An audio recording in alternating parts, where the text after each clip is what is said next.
Chapter 449. What should I do? The strange light in Fei Jie's eyes grew stronger. His messy hair burned like a flame. Only an idiot would know what to do. However, Director, I must remind you that even if you hide yourself even deeper, you have already implicated so many people. If something happens in the future, the Emperor will always suspect you. Chen Pingping gently patted his knees that were like frozen wood.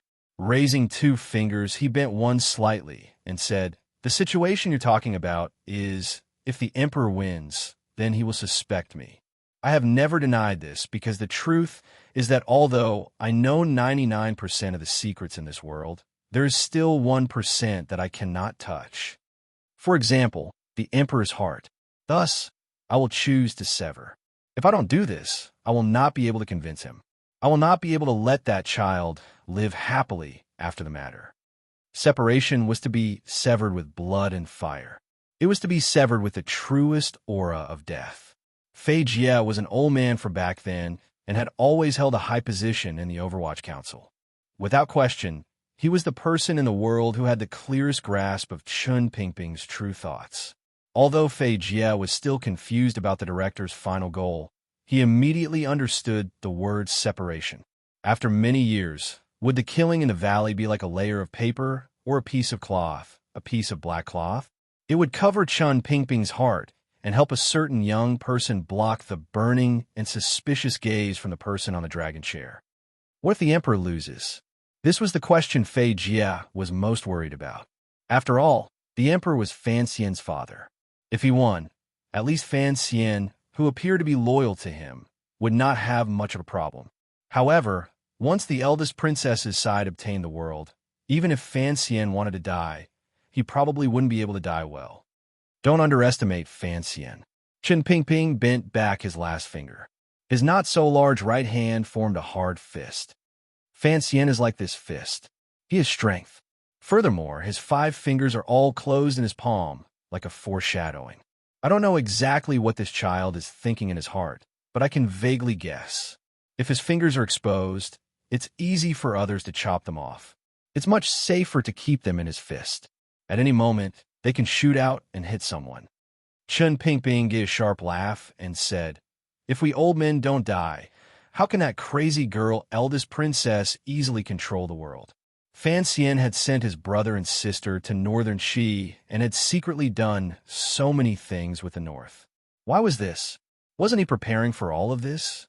He can hide his thoughts from others, but can he hide it from me? These words were true.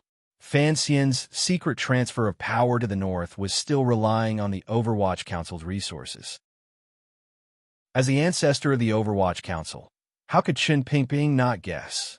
Chen Pingping lowered his head slightly and pulled up the wool blanket on his knees. This guy actually thinks further than anyone else in court.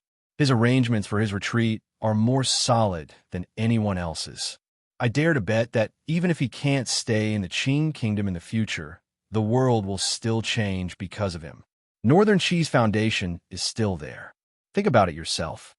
Fei Jie opened his mouth wide and was speechless for a long time. After a long time, he faintly sighed and said, "This is treason."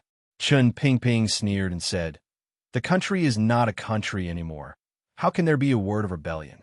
Besides, for that child, there really isn't much to be attached to in this country." Fei Jie understood the director's feelings, but still couldn't resist shaking his head. Has Fan Xian already grasped the secret of the palace treasury? I'm not sure, Chen Pingping said with his head lowered. But after staying in Jiangnan for a year, I don't believe this kid doesn't think of a way to control the manufacturing arts in the palace treasury into his own hands. If Fan Xian was present, he would certainly prostrate himself in admiration toward this old cripple. Everything he was thinking had been completely guessed by the other party. If there really is chaos in the future, Fan Xian will go straight to northern Qi, Chen Pingping's side. Chen Pingping's side. Even if the Qing court is extremely displeased, can the eldest princess and the Yi and Qin families destroy northern Qi? With one falling and the other rising, the fate of the country will change. I'm afraid the situation in the world will be reversed. Fei Jie shook his head. It's just the palace treasury. Even if Fan Xian has the ability to control half of the arts, it will only make the Northern Qi court more money. It won't change anything. Won't change anything? Chen Pingping snorted disdainfully. In this world, there is nothing more important than money. Back then, the young mistress said this. Only the young mistress is not as greedy and ruthless as Fan Xian. Would Fan Xian really do that? Fei Jie sighed. But, after all, he is a person of the Qin kingdom. To help an enemy country. I don't believe it. He continued. Then he might as well choose to stand by the emperor's side and help the emperor manage the court. Once he goes to a foreign country and becomes a foreign official, even if Northern Qi values him, he will just be a favored official without personal freedom. What good is there? Speaking of which, it is very strange. Chen Pingping smiled slightly. Chen Pingping smiled slightly and said, although I've never said anything to him, and I trust that Fan Jian won't say anything, it seems that Fan Xian has always had a deeply hidden knot in his heart toward the emperor. This child can endure to the point that I only recently realized this. Since there's a knot in his heart, no wonder he has been looking for a way out. Fan Ruo is like this. Fan Xizha is like this. If Minister Fan had truly resigned before the year, I think Fan Xian would have arranged for him to retire to Danzhou. Danzhou is a good place. It wouldn't take more than a few days to get to Dongyi by boat. Even the Qing Navy can't stop them. From Dongyi to Northern Qi is even closer. Fei Jie shook his head. That's too far-fetched. No matter how smart Fan Xian is, he is still a young man, not yet 20. How could he calculate things so far into the future? Besides, as I said earlier, Northern Qi is a foreign country. What confidence does he have in gaining the trust of the Northern Qi royal family? It's not good to have an old man as an emperor.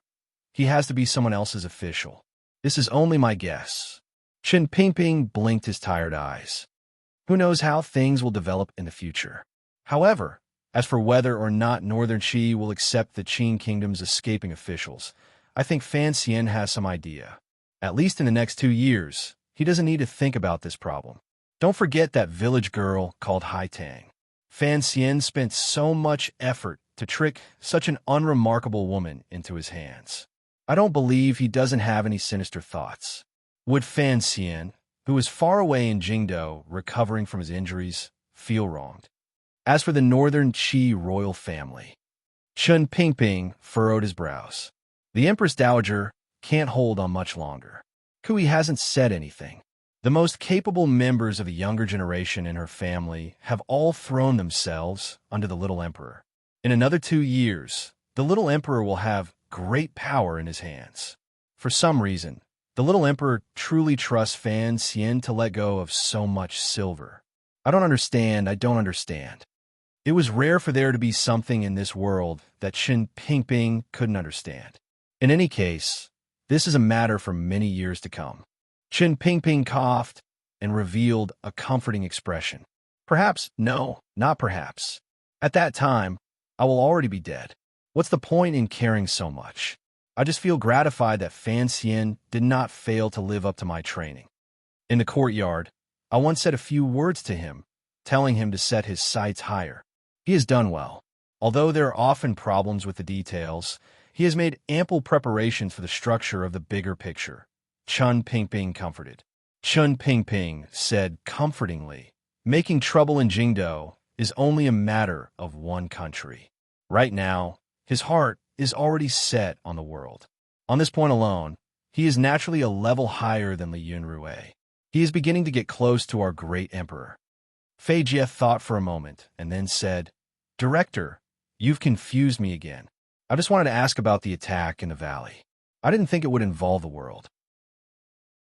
Chen Pingping smiled and said, I think it's best if you go to the Fan Manor right now to see your disciple's injury. Fei Jie shook his head and prepared to leave. Chen Pingping suddenly said, Tell him he won't be able to leave. At least, I haven't died yet. Fan Xian had no intention of leaving. Those arrangements were just a last way out, just in case. Seventh, he had traveled between the 3 large workshops in North Min and Hangzhou. Taking a strange risk, he had quietly copied a thick palace treasury file. He was not prepared to take it and seek refuge with Northern Qi right now. He wasn't that stupid. Although he didn't know why the Northern Qi Emperor admired him so much, he knew his roots were in the Qin Kingdom. If he could live so freely in the Qin Kingdom, only an idiot would play a thousand-li battle. However, an escape route had to be prepared. Besides, there were still so many enemies in the Qin Kingdom's Jingdo and countryside. If he didn't clean up these people, raise the third prince to the throne, and ensure the Qin Kingdom remained peaceful, how could he be willing to let go? Just like how Chun Pingping was unwilling. Although Fan Xian had learned under the old man's teaching to look at the bigger picture through the eyes of the world, he was actually also unwilling in his heart. It was actually very simple for Fan Xian to let go. After Uncle Wu Zhu recovered from his injuries and came back, he and Uncle Wu Zhu would drift away alone and take a boat from Chuanzhou to the Western world to see the sights of the West. They would find those mysterious, yet cowardly sorcerers to fight and pick up a few Helen. It would be very satisfying. Presumably, even the Emperor, Yi Luyan, Sigu Jian, Ku He, the three great powers under heaven would not easily come and stop him. Even the military would not be able to leave this master and servant pair in some place. However, they often stopped not because of their footsteps, but because of the ties in their hearts. Fan Xian was a person with wives and concubines. He also had his father, grandmother, brothers, sisters, friends, subordinates, and trusted aides. In the Jianghu, one's body was helpless. In reality, in the court, one's body was also helpless. It was impossible for him to easily leave. Thus, Fan Xian chose to stay. He valiantly expanded his power and prepared his path of retreat. At any moment, he was prepared to fight to the death in this difficult and dangerous court against those who dared to harm him. When he lay on the bed and listened to his teacher relay Chun Pingping's last words, although his heart was shocked by the old cripple's torch-like eyes, his face was calm. The corners of his lips twitched slightly. Mockingly, he said, "Has the old man lost his mind and said all this nonsense? Where can I go?" Fei Jie glanced at his proudest disciple and found that the kid's words seemed to come from his heart.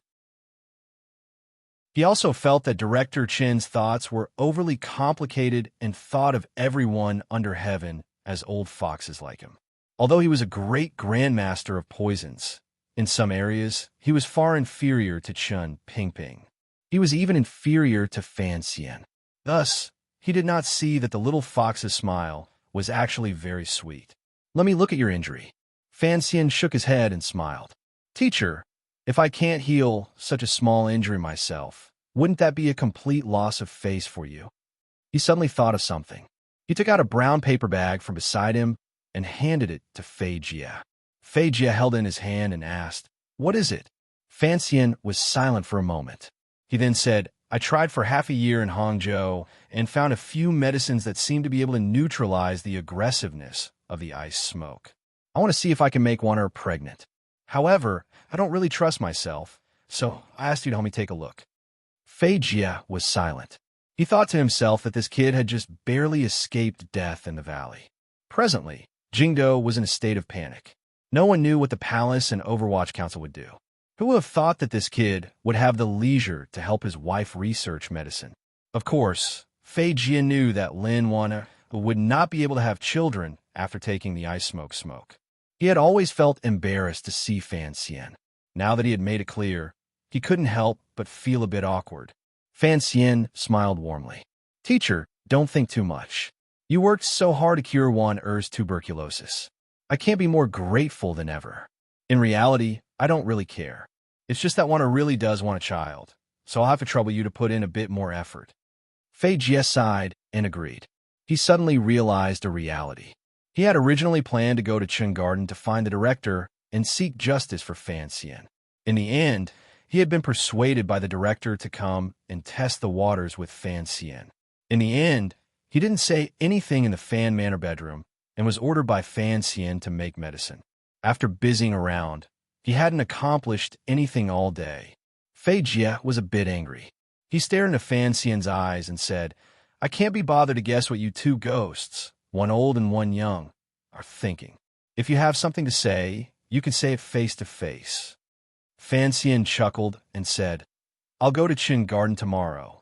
You still have injuries, Fei Jie said worriedly. Besides, after you were assassinated, the Emperor was furious, but there's been no progress in the investigation. There is much discussion in Jingdou. It is not very peaceful. I don't think it is appropriate for you to leave the manor and leave the capital at this time. Fan Xian calmly said, Teacher, don't worry. I won't give anyone another chance to harm me. The next day, outside Qin Garden, the wooden door slowly opened. The countless Overwatch Council assassins and all kinds of traps hidden outside Qin Garden did not feel a sliver of caution because of the visitors. Perhaps it was because the young official who came was also sitting in a wheelchair. Fan Xian sat in the wheelchair and slightly tilted his body to avoid the pain from the wound on his back. He allowed the old servant to push him down the stone steps. Qin Pingping also sat in the wheelchair with a wool blanket on his knees. Fan Xian tilted his head slightly and looked at the old cripple with great interest. The old cripple also looked with great interest at Fan Xian's appearance in the wheelchair.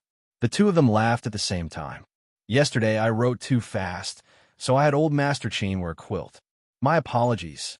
I like Qin Pingping, so I've been serving Pingping recently. To be continued. If you want to know what happens next, please log on to www.cmfu.com. There are more chapters. Support the author. Support original reading. Chapter 450. Unfortunately, regarding Wanner's pregnancy, a friend has come to accuse me of being a pervert and having a psychological problem. I shrug. If I am a pervert, then I am a pervert. I will not give up on Wanner having a child for the sake of 32 times the risk.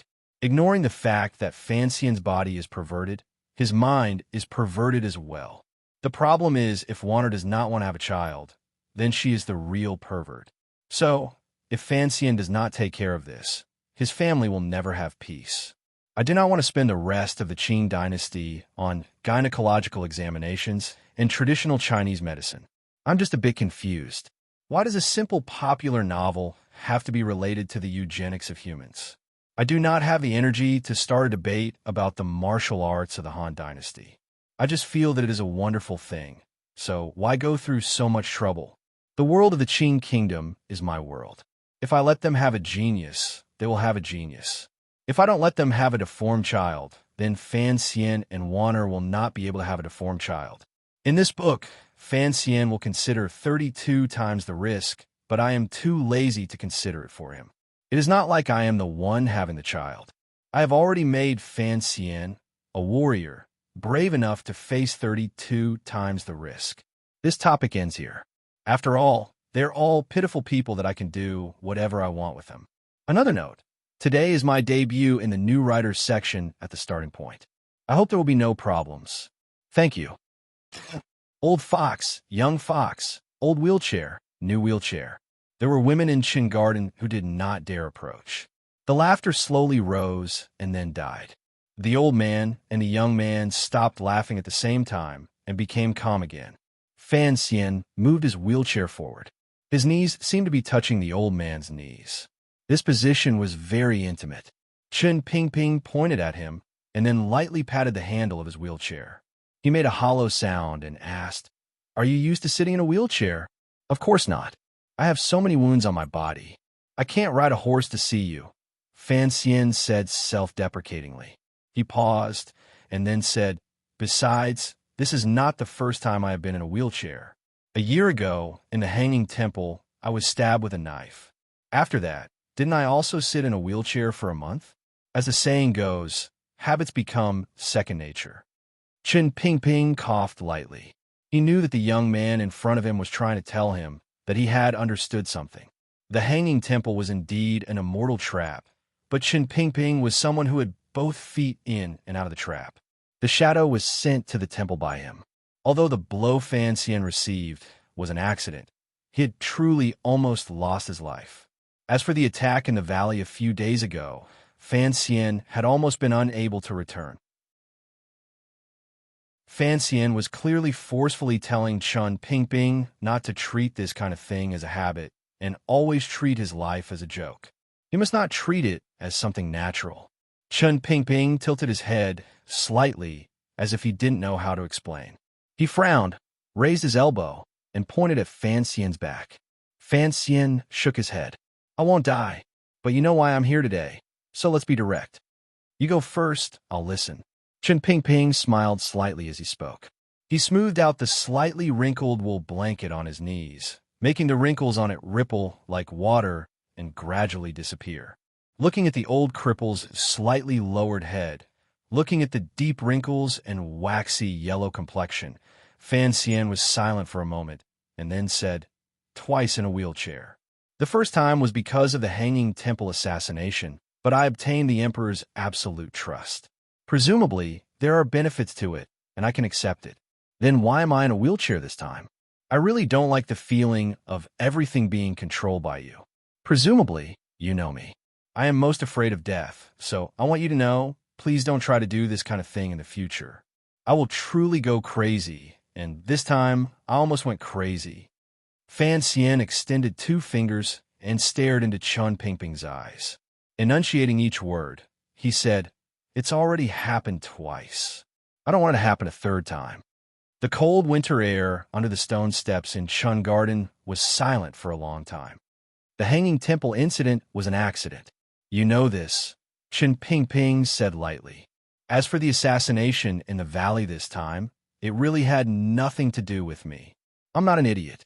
A trap is only a trap if it can be controlled. At that time, even the city guarding crossbows were moved in the valley. You could lose your life at any moment. If you truly died, even if this matter brought you any benefits, you wouldn't be able to enjoy them. Then, it wouldn't be called a trap, it would be called stupidity. Chun Pingping said with a glimmer of mockery, "Do you think I'm a stupid person?" Fan Xian returned his gaze and said with the same mockery, "Of course you're not stupid. I'm just afraid that sometimes you're too smart and have too much confidence in me." Chun Pingping's withered old palm on the wool blanket on his knees moved slightly. Immediately after, he smiled slightly and said, "Isn't it a good thing to have confidence in you? I should be one of the few people in the world who understand your strength the best. You've always been good at acting. The number of times you've fought in front of everyone can be counted, particularly after you entered the 9th level. You've only fought with the shadow once. Everyone knows you're an ace, but they don't know how powerful you are. Particularly, they don't know the secrets you're hiding, but I'm different. I know all of this." "You must have let it slip," Fan Xian said darkly. "Old man, that was an ambush. It was in the valley outside Jingdo. The other party had over 200 crossbows. That's enough to go to Dongyi and kill Sigurjian. Aren't you afraid I'll die? If Sigurjian was so easy to kill, then things would be much simpler," Chun Pingping muttered. "I've already said that this matter has nothing to do with me. Don't forget, I'm also the commissioner of the Overwatch Council." Fan Xian said angrily, "If you're not stupid, am I? Do you think I've been lying in bed these 2 days and haven't checked what's going on in the council? If there weren't people in the council helping to hide the news, could those city guarding crossbows be openly moved to the top of a small mountain outside Jingdo? If there weren't people in the council cooperating with those bastards, could they have so easily hit the target?" Chun Pingping coughed. "Perhaps something went wrong in the Jingdo garrison." Fan Xian stared at him and said, "How could the Jingdo garrison know the Overwatch Council's information flow? Even if the military could find out the exact time I returned to the capital, then what about the scouts in the valley that reported I was safe? The Black Knights hadn't left for long, yet the other party managed to calculate this?" Chun Pingping mockingly said, "Since the other party wanted to kill you, naturally, they had to be fully prepared. If they didn't even consider these details before coming to kill you, they would be too muddle-headed." Fan Xian smiled coldly and said, "Pretend, keep pretending. Even if you didn't send a two-faced crow to secretly help in a valley ambush during the process of the matter, and even after the end, you can't escape the suspicion of indulgence. Who are you? You're the most powerful figure in the Qin court. How could you not have heard any rumors of such a large plan in Jingdo? Why didn't you think to let me know or report? Could it be You also felt that me stealing positions and power in the council every day was an eyesore to you, so you might as well kill me to avoid being annoyed. But don't forget, it was you who begged me to come into this council. It has nothing to do with me." Hearing these words, Chen Pingping finally couldn't resist raising his head and rolling his eyes at him. Furrowing his brows, he scolded, "You brat, you clearly don't think that way in your heart. You also know I don't think that way, yet you insist on saying it. What do you think will happen? What can I do?" Fan Xian straightforwardly cut him off. "You've schemed against me twice and almost caused me to lose my life twice. You have to give me justice." "I said it has nothing to do with me," Chen Pingping said darkly. He couldn't be bothered to acknowledge him. Pushing the wheelchair, he followed the bottom of the stone steps toward the garden on the left. An evil fire was burning in Fan Xian's heart. How could he let this old cripple run away like this? Fan Xian thought for a long time and slowly nodded his head. "Don't ask me yet," Chen Pingping faintly said.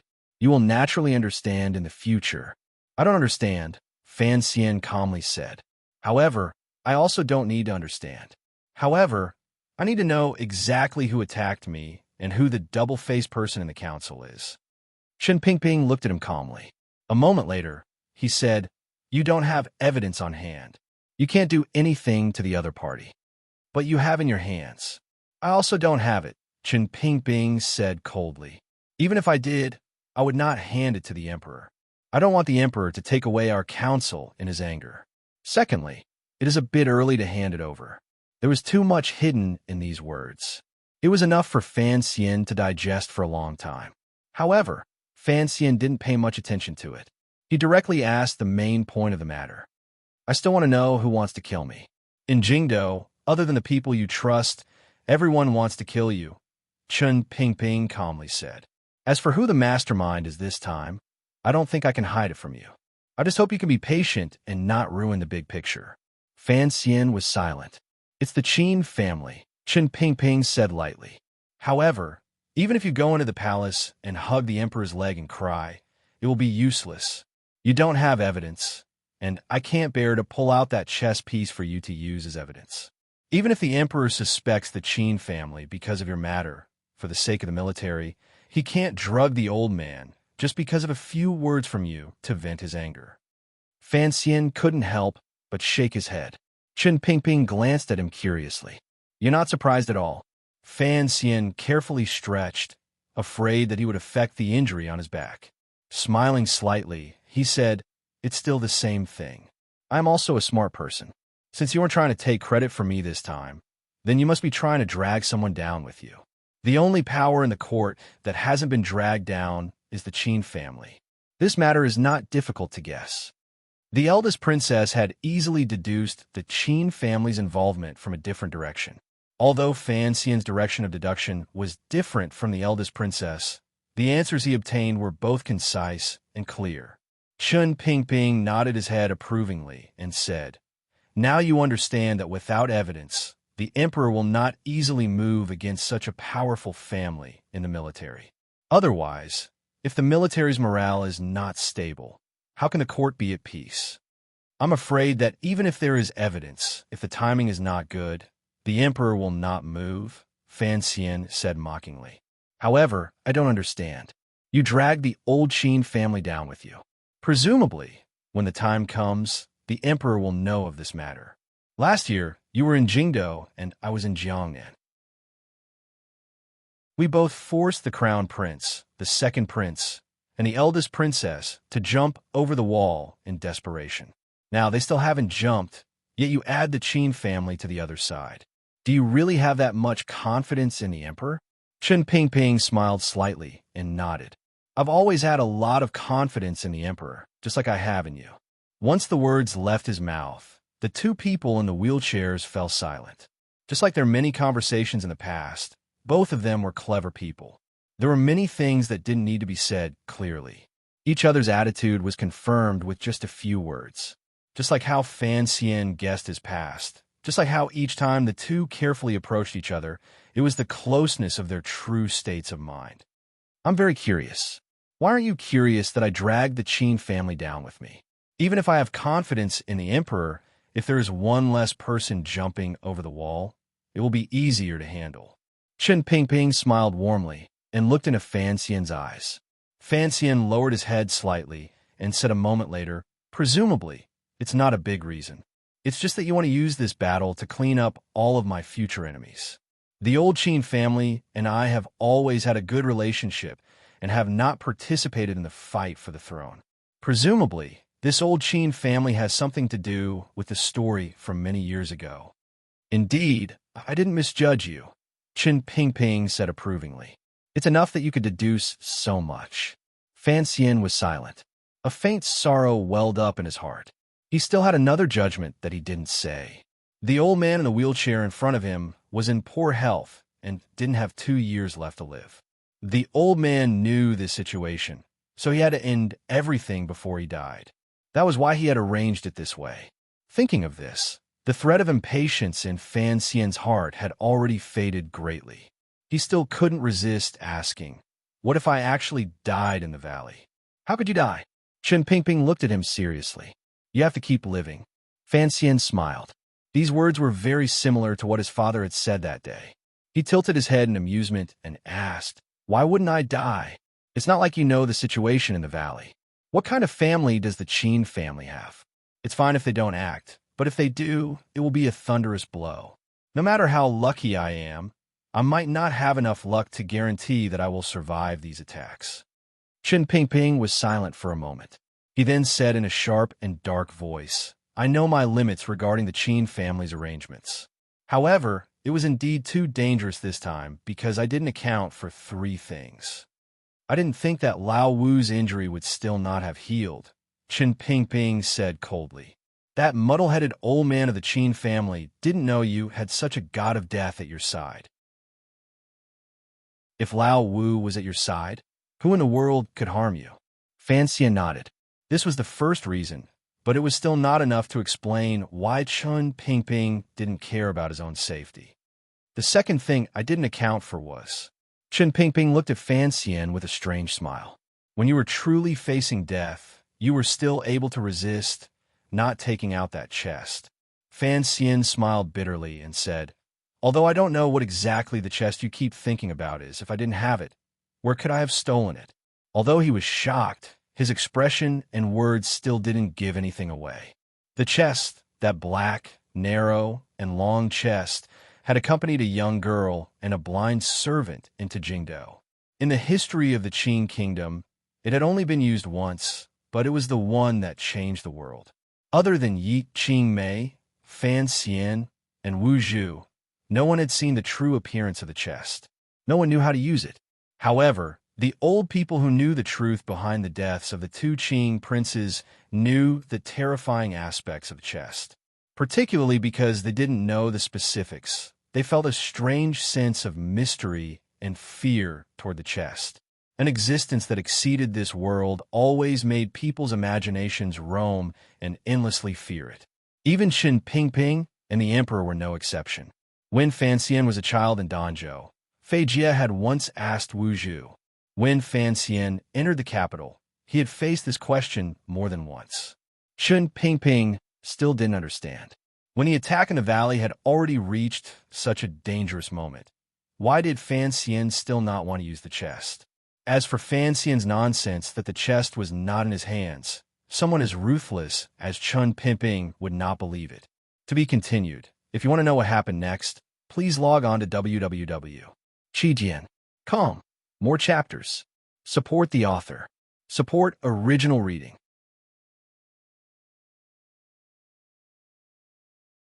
Chapter 451. Of course, Chen Pingping did not believe it. Back then, the old people all knew that the chest was in Lady Ye's hands. However, when Lady Ye was killed, she had not used the chest. This meant that at the time, the chest was not in Taiping Courtyard. Afterward, Chen Pingping conducted a detailed investigation of Taiping Courtyard and did not find any trace of the chest. Such an extraordinary item naturally couldn't be casually thrown away.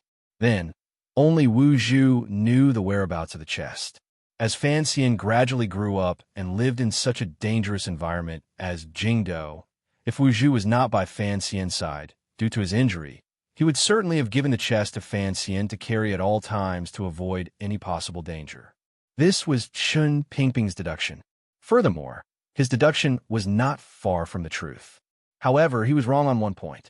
Neither he nor the emperor had seen the chest with their own eyes, so they had no idea how big or small it was. Fan Xian did indeed carry the chest. However, it was impossible for the chest to hide it from everyone's eyes and ears. When Fan Xian was killed in the valley because of his own carelessness, the chest was still floating on some weak water. Meeting the old cripple's mocking gaze, Fan Xian spread his hand sincerely and said, "I really don't know what chest it is." He had to keep this secret. Even if the old man in front of him could guess something, he could not admit it.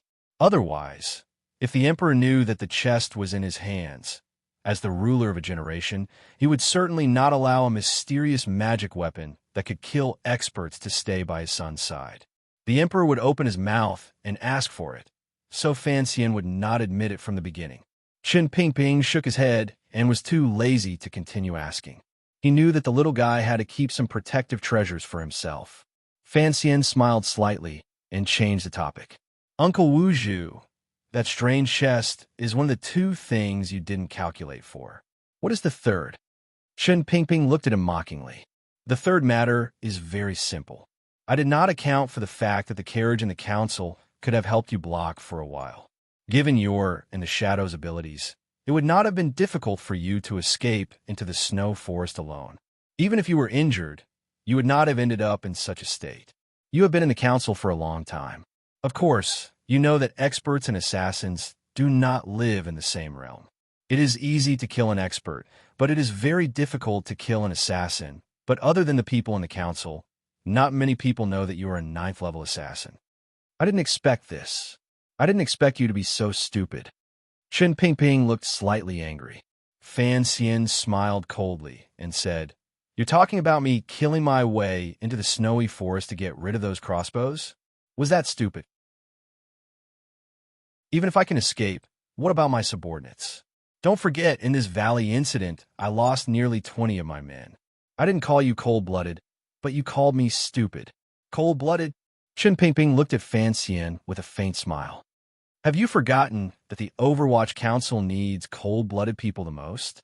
Where has your usual coldness and emotionlessness gone?" Fan Xian tightened his fists slightly and said in a low voice, "Those are my people.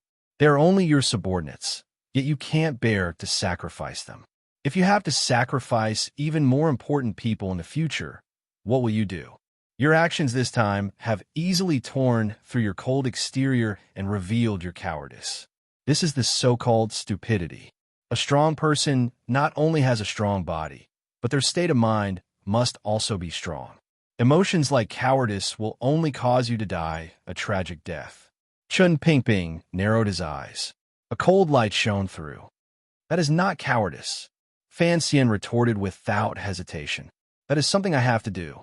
"You can't care too much," Chun Pingping yawned.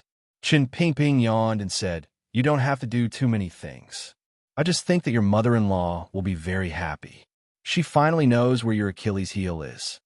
Fan Xian's heart trembled. He felt a glimmer of inauspiciousness. He immediately furrowed his brows and said, "I only care about the people I care about. No matter how many other people die in front of me, I won't bat an eyelid. Your mother cares about everyone under heaven." Chun Pingping closed his eyes and said, "In this area, you're smarter than her and stronger than her, but it is still not enough. At most, you can only live a few more days than her." Fan Xian clapped his hands and warmly said, "There is nothing more to say about these things. In any case, it is best if everyone can live to a ripe old age." He turned the wheelchair in a beautiful circle. The front of the wheelchair tilted up and circled half a circle around Chun Pingping. Chun Pingping looked at this scene and couldn't resist laughing. "Is this very fun?"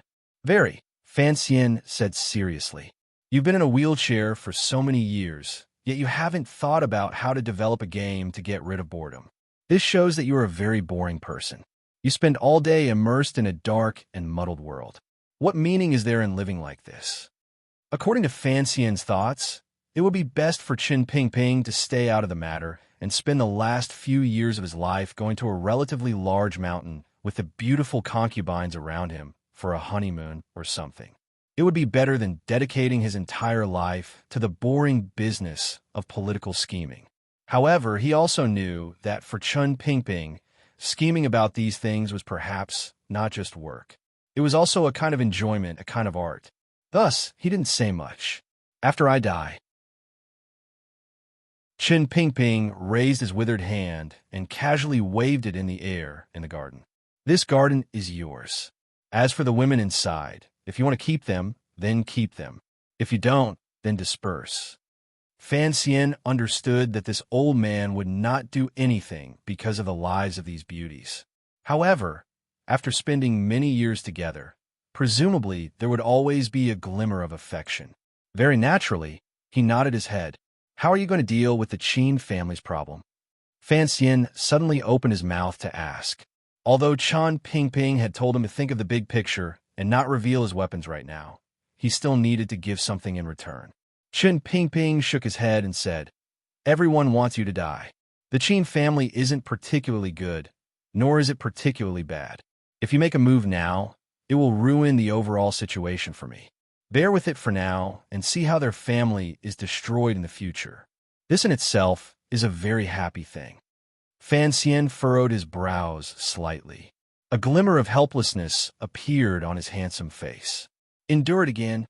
In this area, you have to learn from your father," Qin Pingping said with a not-quite-there smile.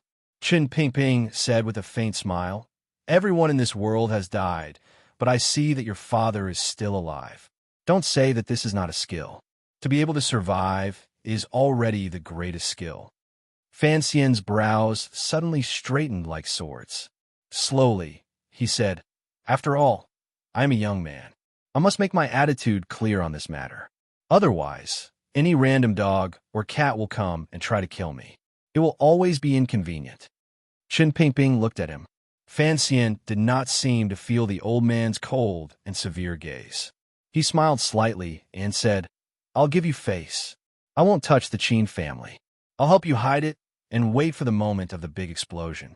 As for the others, I will have to kill a few to accompany my subordinates in death." The wrinkles on Qin Pingping's face deepened. He sighed and said, "What do the others have to do with the attack in the valley? Didn't you say it before? That all of them want me to die?"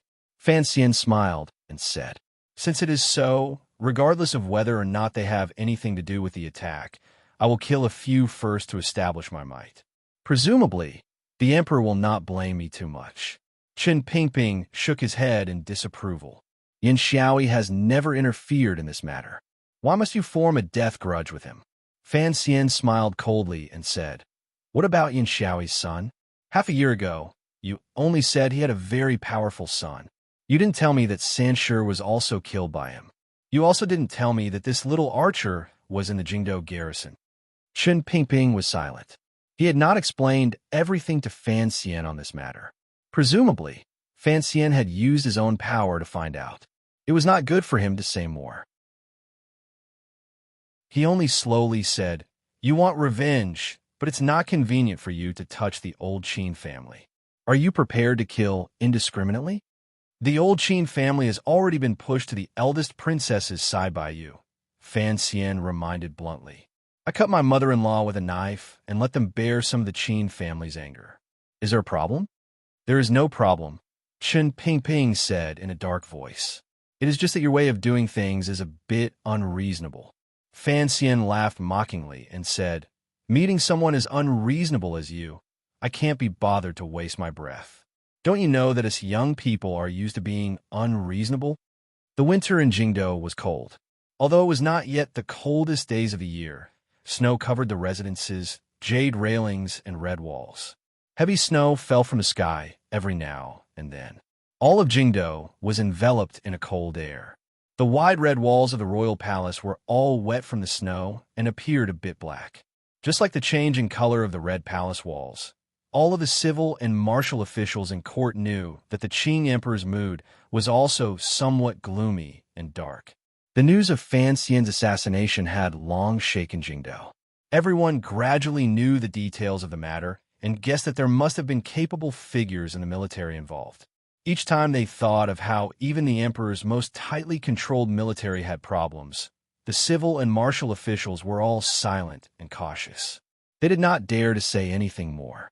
In the little court conferences that followed, other than state affairs, the most talked about was the assassination of Fan Xian. The investigation was led by the Overwatch Council. In cooperation with the Supreme Court and Bureau of Military Affairs, it had long begun. However, after drawing and comparing the 200 heads, not a single clue could be found. The survivor the Overwatch Council had caught was already on the verge of death. He was only hanging on by a thread. For now, there was no way to question him. Other than the 5 city-guarding crossbows and clothing clues, there was no progress in the investigation of the assassination of the imperial envoy. Although the emperor's expression remained calm, the officials who were fortunate enough to participate in the court conferences could all feel the anger hidden in the emperor's eyes growing stronger and stronger. However, they didn't know when this fire would spew out and burn these officials to ashes. Everyone knew why Sir Fan Jr. had rushed out of the capital last year, when he had been appointed to Jiangnan Road as the imperial envoy with full authority. It was because the rumors from northern Qi had directly exposed the layer of secret relationship between the emperor and Sir Fan Jr. In order to prevent the situation in Jingdou from becoming unstable, to preserve the face of the royal family, and to allow the Qing court to escape from this awkward secret, the emperor had secretly banished Sir Fan Jr. to Jiangnan. No one had thought that once Fan Xian came to Jiangnan, he would do so many things.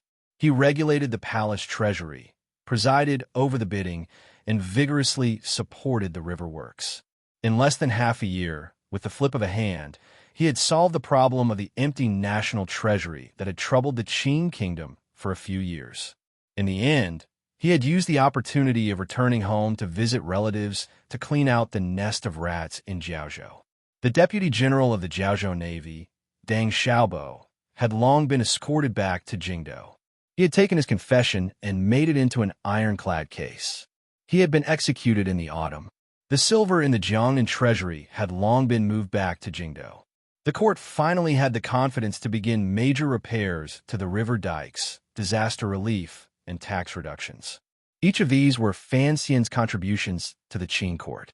The officials all thought that such a figure could not always be left in Jiangnan.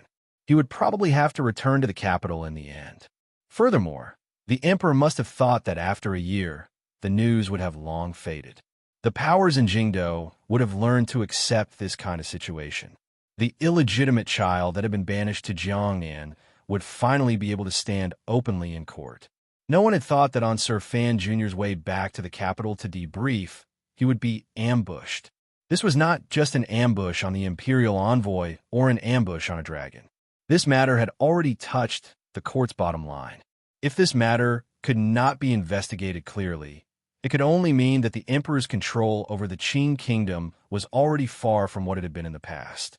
In the present day, when the battle for succession was gradually rising to the surface, this kind of signal was without question like a smear of red seeping out of a giant whale's wound in the ocean. It was enough to attract countless sharks to greedily come forward to fight for food. However, the case remained like a ball of fog. For a long time, it was impossible to see clearly what was going on inside.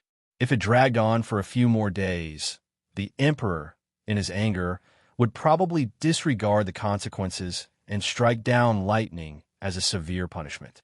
The prudent officials in court were most afraid of this kind of situation. They were worried that the emperor, because of his heartache for Fan Xian and his pride, would, in a situation where there was no evidence, attack limitlessly and punish without limit, and expand this matter to a point that the Qing kingdom could not endure. Please reconsider, Your Majesty.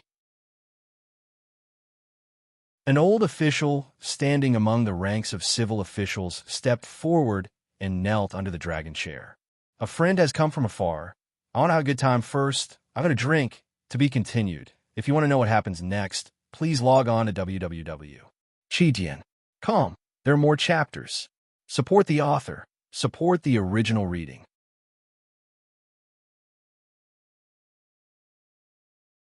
Chapter 452. Reconsider what? The Qing Emperor raised his heavy eyelids. Recently, the signs of a snowstorm in the south had gradually appeared. There were more memorials from various provinces than the snowflakes floating down from the sky.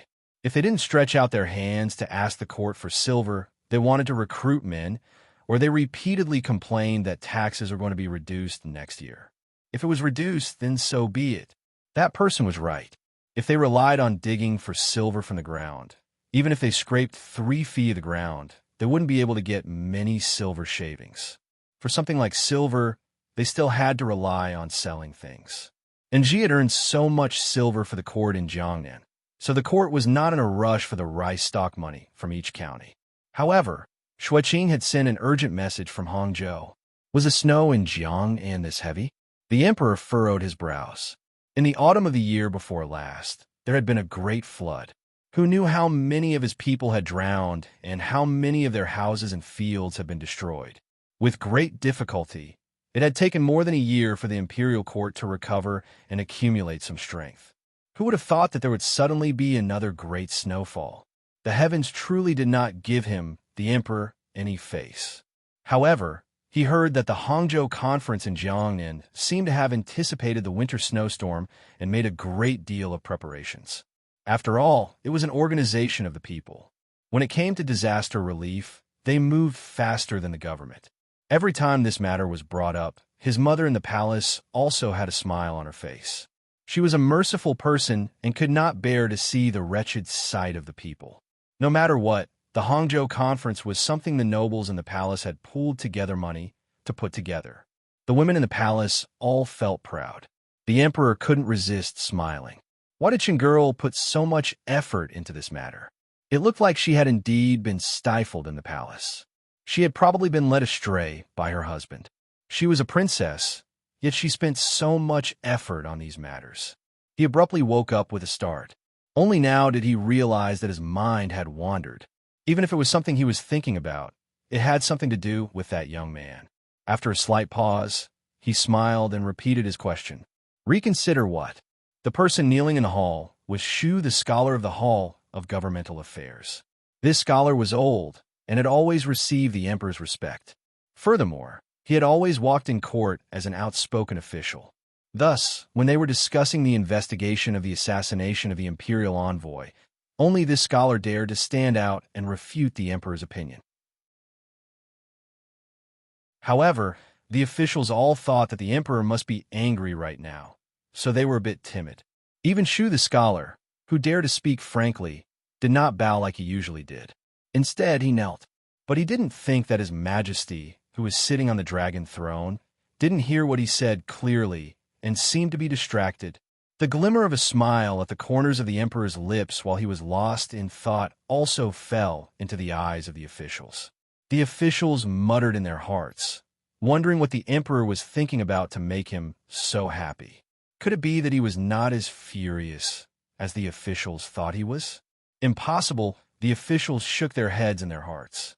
Everyone knew that the emperor favored this illegitimate child the most. Thus, in the hearts of these officials, who thought that they were naturally astute, this smile gained an additional mysterious and unfathomable meaning. Everyone's hearts trembled. Please reconsider, Your Majesty. Although the city-guarding crossbow belongs to Dingzhou, this clue is a bit too. Shu Wu thought for a moment and didn't know what words to use. It's too obvious. I keep feeling that a true traitor is purposely framing us. Please reconsider and take back the earlier edict. The emperor smiled. Only now did he understand what Shu Wu was afraid of. Waving his hand, he said, "Stand up and reply. You're already so old. Don't easily learn from others and kneel to admonish." These words appeared very gentle, but the emperor's gentleness revealed a sense of confidence and stability. It was as if he didn't care about this matter at all. The officials had been worried about the emperor's control over the court earlier. Looking at this scene, they couldn't help but be speechless and blame themselves. How could they have been so muddle-headed? Who was the person on the dragon throne? He was the most valiant monarch since the founding of the Qing kingdom. Of course, I am not having Yizhong return to the capital for something as simple as debriefing. The emperor smiled slightly and gently stroked the short beard on his chin. Since the assassination of the imperial envoy has implicated him, of course, he has to explain. The Yi family has guarded the country's borders for generations and has performed meritorious deeds under heaven. Of course, I will not doubt it. However, there has to be a decision in this matter and a clear explanation. Shu Wu wiped the sweat from his forehead and climbed up from the ground with some difficulty. With the scholar's support, he returned to the ranks. When he had first heard the emperor order Yi Zhong to return to the capital, he had thought that the emperor, in his anger, was going to directly throw Yi Zhong into prison to seek justice for his illegitimate child. Thus, in his fear, he had stepped out to admonish. Now that he heard this was not the case, he felt at ease. Although he was a civil official, he had been in court for a long time. He understood what the military meant to a country that had not even been founded for a century. Thus, he was very afraid that the emperor would wantonly humiliate and harass the military because of the assassination in the valley and shake the foundation of the court. Shu the scholar's heart was for the Qing kingdom, so he was at ease. However, the emperor's words fell into the ears of the other officials and had a different meaning. Why is the emperor suddenly so gentle toward the Yi family? It was because the emperor had not been gentle toward the Yi family in the past 2 years that the emperor had suddenly become gentle. For a moment, countless officials could not wrap their heads around it. However, the so-called might of an emperor was something the officials could not wrap their heads around. They still had to wrap their heads around. Thus, they all prostrated themselves on the ground and praised the emperor's wisdom and magnanimity. The emperor actually did not think too much about it. He was also not as angry as the officials imagined. As an emperor, he had to maintain a necessary sense of mystery and eternal calm to show that he was as unmoving as a mountain and that the world was in his hands. Furthermore, Fan Xian had not died. If Fan Xian had been killed in the valley, for the Qing emperor, it would be a criminal case. Since Fan Xian had not been killed, the criminal case had become a political matter. However, when great or muddle-headed politicians handled political matters, they all had a common trait. They were not in a hurry. The former were not in a hurry because they had a well-thought-out plan. The latter were not in a hurry because they didn't know how to act. The emperor was the former. However, he had an additional identity, so he still had an uncontrollable anger toward Fan Xian's assassination. As a father, what he wanted to do the most was to bring Fan Xian into the palace to see how his injuries were. However, this time, it was not an assassination in the Hanging Temple. He could not find any reason to bring Fan Xian into the palace. Later, he heard reports that Fan Xian had not been recovering in the manor for long before leaving the city for Qin Garden. The emperor knew that Fan Xian's injuries were not serious and relaxed. Do not forget, even if the Qing emperor was the coldest and most emotionless person in the world, no matter how much of a bastard he was still a bastard's father. Just as Qin Pingping and Fan Xian did their best to guess and test, the emperor always had a confidence that was difficult for the common people to reach, as well as a great ambition that had been hidden under his calm expression for a dozen years. As for the military's assassination this time, the emperor was shocked. Furthermore, even now, he was unable to completely find out which family had acted. He only had a faint guess, but he was not very worried. On the contrary, he welcomed the fact that someone had begun to challenge his authority and cleverly guided the situation in the direction he needed. Everything in his own country had long ceased to arouse his interest.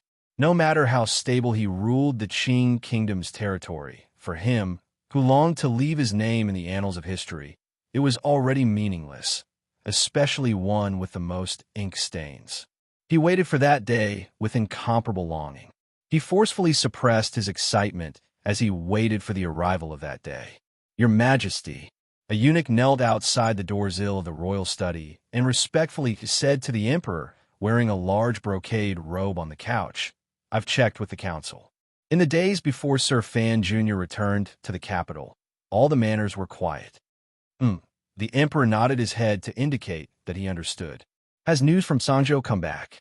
The eunuch's buttocks rose a little higher. In a gentle voice, he said, "Governor Yin left the camp to return to the capital. There was nothing strange along the way. The emperor waved his hand and had the head eunuch retreat.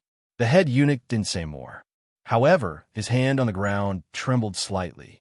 He thought, there is still news from Dingzhou that hasn't been reported back.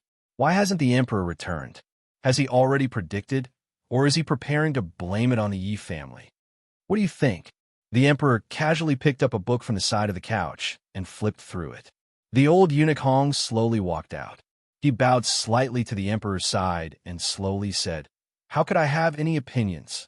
The emperor smiled and said, "Everyone has their own opinion." Eunuch Hong gently coughed.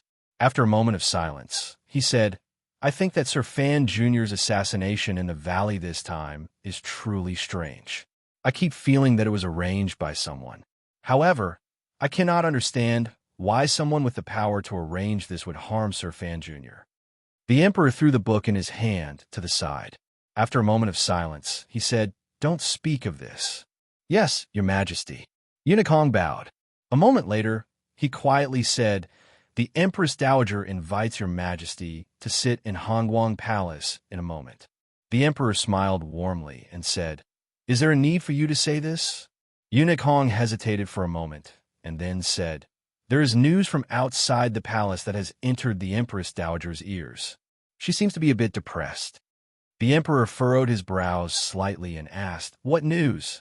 "First, after that lawyer, Serene, returned to the capital, his mouth has not shut. He is still discussing the Jiangnan Ming family lawsuit." Eunuch Hong carefully glanced at the emperor's expression and asked, "The Empress Dowager does not like it." The emperor's expression was slightly icy. His finger unconsciously tapped on the wooden table. Song Shuren was the person who had helped Fan Xian with the lawsuit in Jiangnan. He had argued continuously in the Suzhou government for 3 months. What he had talked about was the issue of the eldest legitimate son's right to inheritance in Qing law. This lawyer had some reputation in the capital. Presumably, he was a clever person. How could he have spread this matter so widely after returning to the capital? Thinking of this, the emperor immediately understood that someone must have arranged it. The Empress Dowager must also know, which was why she was unhappy. After all, the Empress Dowager still loved her grandson, the Crown Prince. "Have that lawyer shut his mouth," the emperor said coldly. After pausing for a moment, he then coldly said, "But don't make him disappear. He is Fan Xian's person. I have to give a child some face." Eunuch Hong restrained his voice and quietly made a sound of acknowledgement. However, he did not leave immediately. "What else is there?"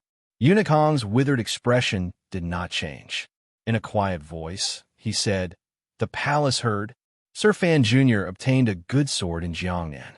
It was sent by the head of the Overwatch Council stationed in northern Qi, Wang Qinian. The soft skin under the emperor's left, I couldn't help but jump a few times." He forcefully suppressed a glimmer of annoyance in his heart and warmly said, "I understand." Walking under the damp, vermilion and black palace walls, passing by the winter and cold-resistant golden thread willows in the garden, the lake in the palace had already frozen over. The autumn grass did not have the honor of receiving the auspicious snow and had long been cleared away by the servants and eunuchs. Along the way, a patch of cleanliness hid the desolation.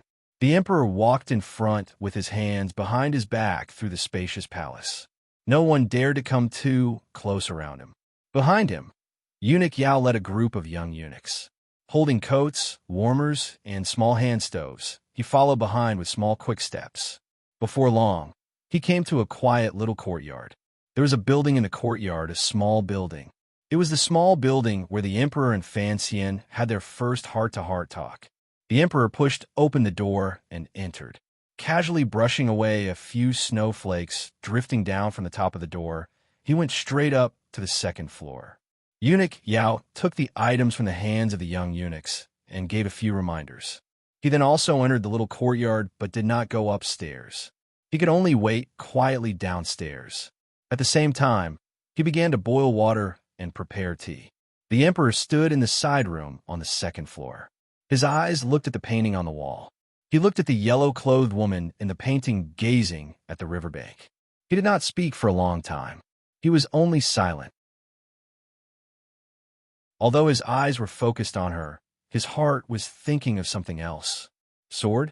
Naturally, it was the sword of the Wei Emperor that Wang Qinian had bought from northern Qi for a great deal of money to honor Enji. Lawyer?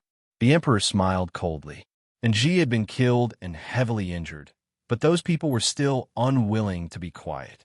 His mother's attitude toward Enji was already calm. Without asking, he knew that these things were instigated by his good sister and the empress. Half a year ago, Li Yunrui had arranged for someone to enter the palace to tell the Empress Dowager about Dream of the Red Chamber. The emperor knew what his sister was planning. Today, the lawyer and the sword. Naturally, she wanted to provoke his mother into anger. There were many rules in the royal family. An official secretly holding the sword of the former Wei emperor was indeed inexcusable. However, Enji was still injured, yet those people couldn't help but want to do something. This contrast made the emperor faintly angry.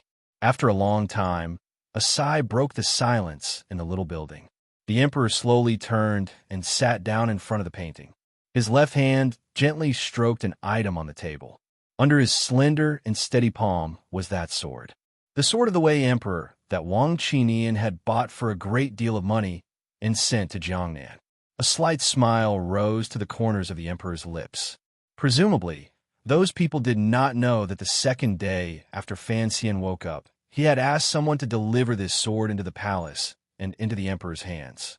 There was also a secret letter attached. There was nothing special in the letter.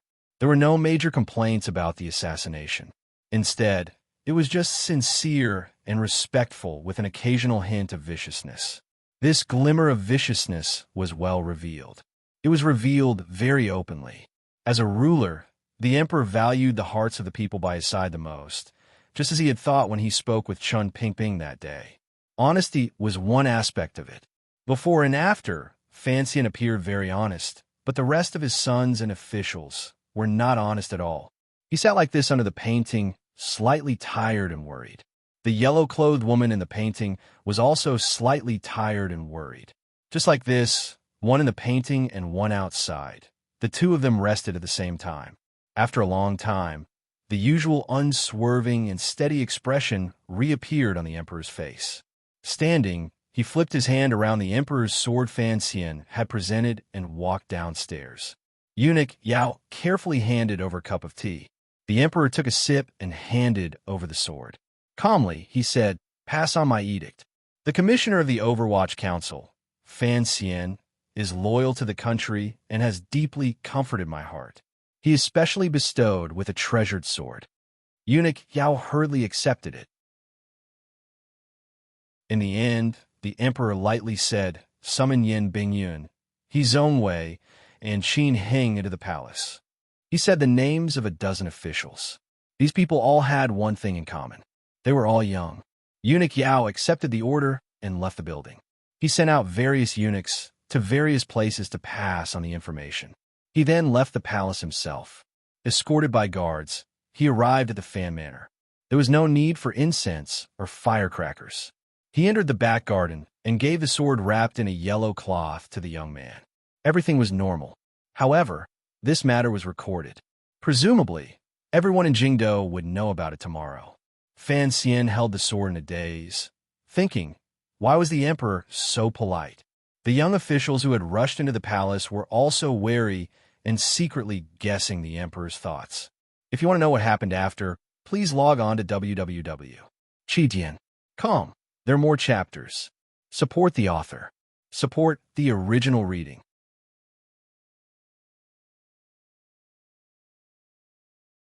Chapter 453. Fan Xian held the sword and smiled bitterly. After his father entered the room, he immediately put on his most sincere smile and said, "Father, you're back so early?" Fan Jian nodded and sat down in front of the bed. There hasn't been much to do in the Ministry of Revenue recently, so there's no need to stay there all the time.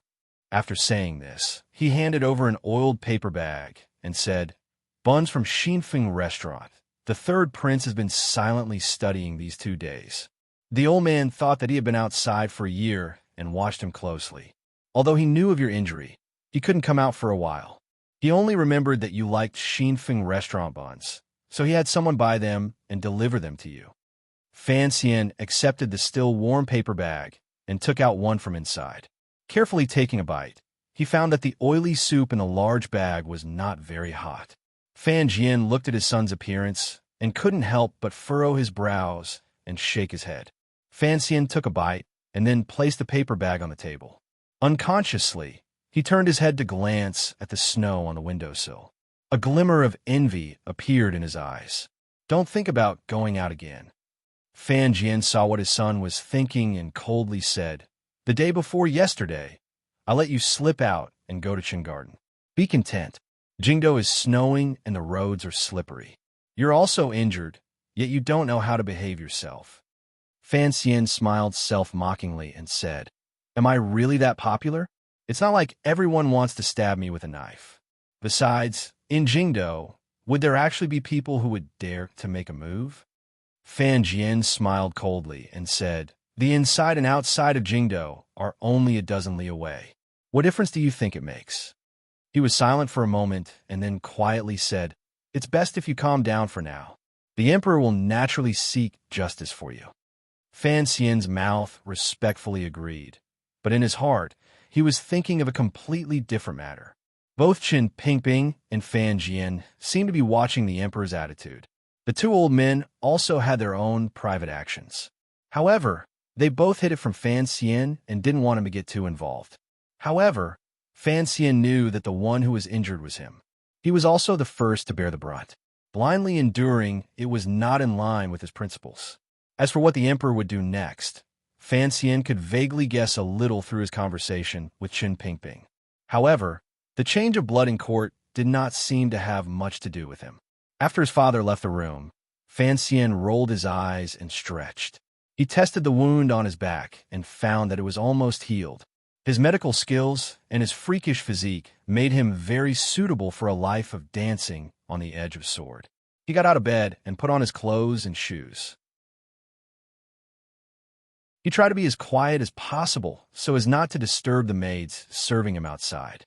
Sitting on a stool by the table, he frowned and thought for a moment and decided that the box should be safe to leave as it was. There were many clever people in the world, but those who were too clever would never think that they would do such a thing. After making up his mind, he gently pushed open the innermost cotton curtain. A gust of hot air came from an incense burner in the outer room. He crushed a pill between his fingers, and its fragrance gradually filled the air. The sluggish maid was already feeling sleepy by the incense burner. She was startled to see her young master come out, but when she smelled the fragrance, she immediately fell asleep again. Fan Xian tilted his head slightly and looked at the maid's charmingly naive appearance. He couldn't resist smiling. It looked like Siki, that girl, would be enchanted by him for the rest of her life. One had thought it would be a long journey to Hangzhou, so she hadn't brought this girl. Unexpectedly, he still had to send her to sleep after returning to the capital. Wrapping himself in a thick fur cloak, Fan Xian carefully snuck along the corridor toward the back door. Presently, the Tung couple were both in the manor. Their control over the servants had always been lax. In this snowy day, if the master did not give any orders, the servants and maids liked to hide in the room and laze around. Coincidentally, no one discovered Fan Xian's act of leaving the house. Of course, when he was about to approach the metal door, there were always guards standing there. However, Fan Xian glared at them, and the guards could only pretend to be mute. In the end, the young master and the old master were both masters. It would not do to offend either of them. Easily leaving the manor, Fan Xian climbed into the normal carriage. Mu Feng carefully helped him into the carriage and then carefully sealed the cotton curtains around the window. Fan Xian shook his head and said, "I just wanted to see some scenery. What if you sealed it?" Mu Feng smiled and didn't say anything more. Putting on a raincoat, he covered the Overwatch council robe inside. With a shake of his wrist, the horsewhip made a few turns in the air, bringing down a few snowflakes. The carriage slowly began to move. The swordsmen of the 6th Bureau followed in the dark. There were also some Overwatch Council secret agents disguised as passers-by who merged into the small number of Jingdo pedestrians. The carriage traveled to a lively part of Jingdo and carefully avoided pedestrians. Fan Xian lifted a corner of the curtain and looked out. He saw that the shops on both sides of the street were still open. The vendors selling snacks held up large umbrellas and used the heat in their pots to resist the harsh winter temperature. Compared to a year ago, there was nothing strange. He couldn't help but smile. For the court, the imperial envoy being assassinated was indeed a major matter. For these common people, presumably, it was the most delightful topic of conversation these few days. However, it could not affect them too much. Those who needed to do small business still had to do small business. Those who needed to worry about the surplus food in their homes still had to worry about it. His being assassinated made the court restless. It did not change much for the daily life that had been the same for tens of thousands of years. Suddenly, his heart jumped. He stared at a few people on a neighboring street and did not move his gaze for a moment. Those people, who clearly looked like aces, were warily surrounding and protecting a young man. It was clear that the young man had disguised himself, but how could he hide it from Fan Xian's eyes? His heart jumped. "Follow them," Fan Xian ordered in an urgent voice as he watched the group of people buy some things and climb into his carriage. Mua made a sound of acknowledgement. He gently lifted the reins and followed. The two carriages, one in front and one behind, circled around the busy street and turned into a relatively quiet and luxurious street. At this time, it was still early. The winter entertainment had not yet begun, so the buildings on the street were all quiet. Only the brothel in the best position in the middle of the street had red lanterns hanging high. Heavy curtains blocked the wind and used the spring scenery inside to attract the male creatures in the cold wind and bitter snow outside. It was Jingdo's most famous Baiwa brothel. Fan Xian watched as the group of people got off the carriage and walked into the building. He furrowed his brows and wondered if his eyes were really blurry after his injury. His head was full of questions. Without thinking, he had Mu Feng drive the carriage into the inner courtyard of Baiwa brothel from a side road and stop outside the door by the lake behind the building. He was the true boss of Baiwa brothel. The housemaid waiting at the back door saw him come down from the carriage and jumped in fright. She thought to herself, "Is this master heavily injured? How could he still have the leisure to come to the brothel to inspect?" She didn't say anything.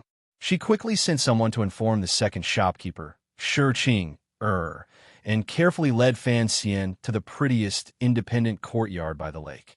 Fan Xian shook his head and thought of the person he had seen earlier. He passed directly through the snow by the lake and slowly walked toward Baiwa brothel. Going up to the third floor and coming to the room of the exclusive owner, Fan Xian composed himself and listened to the light words coming from inside. He couldn't resist the corners of his lips twitching slightly and smiling. The old housemaid behind him didn't say anything. She didn't even dare to cough. Earlier, she had sent someone to inform the second shopkeeper, but she had no choice. She only hoped with all her heart that the people inside the room would be careful with what they said.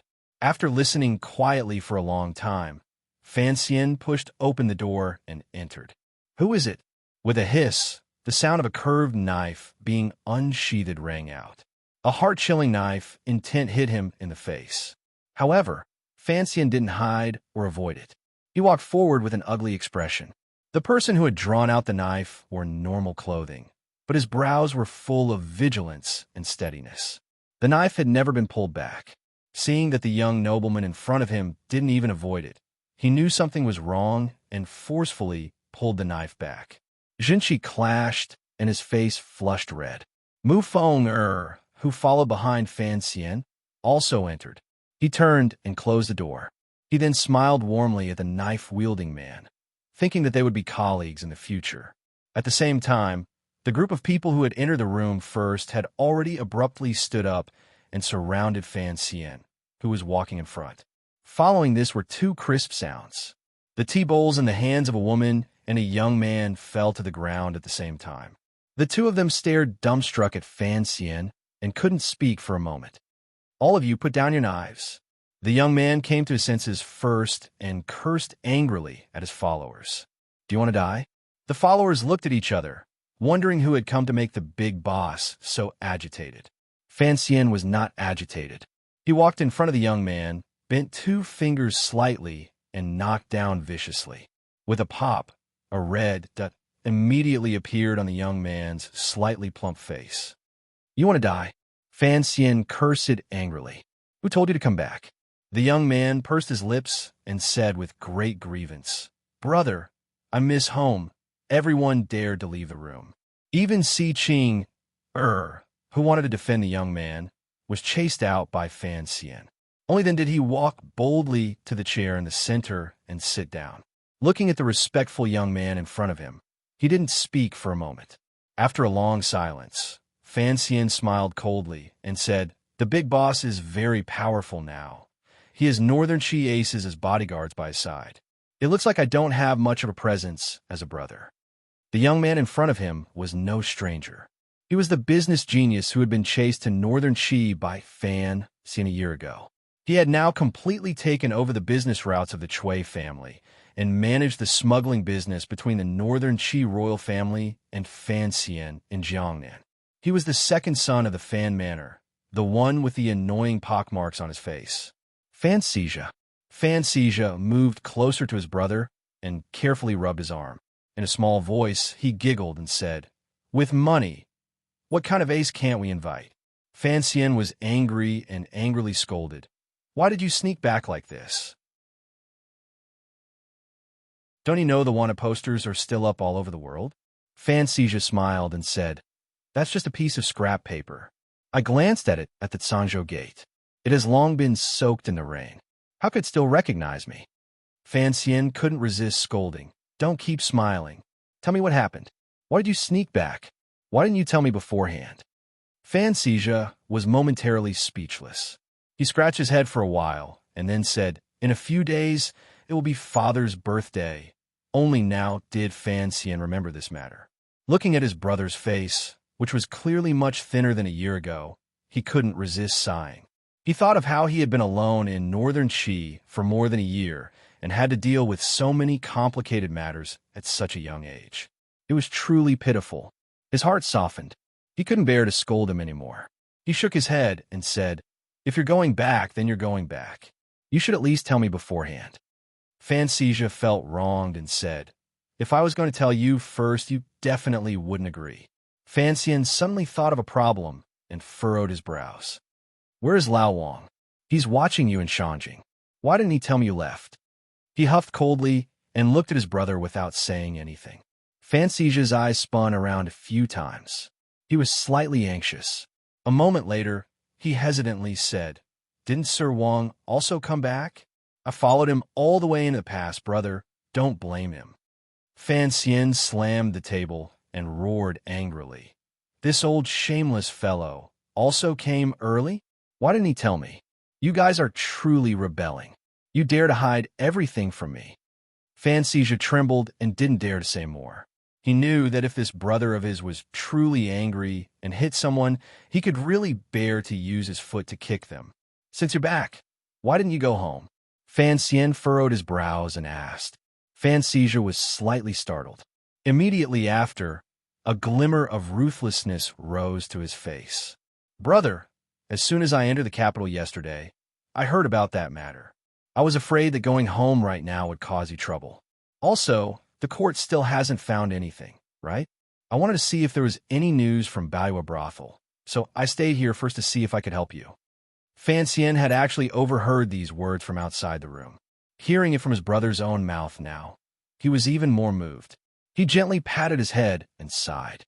"What trouble are you afraid of? It's not like the Emperor doesn't know about your matter.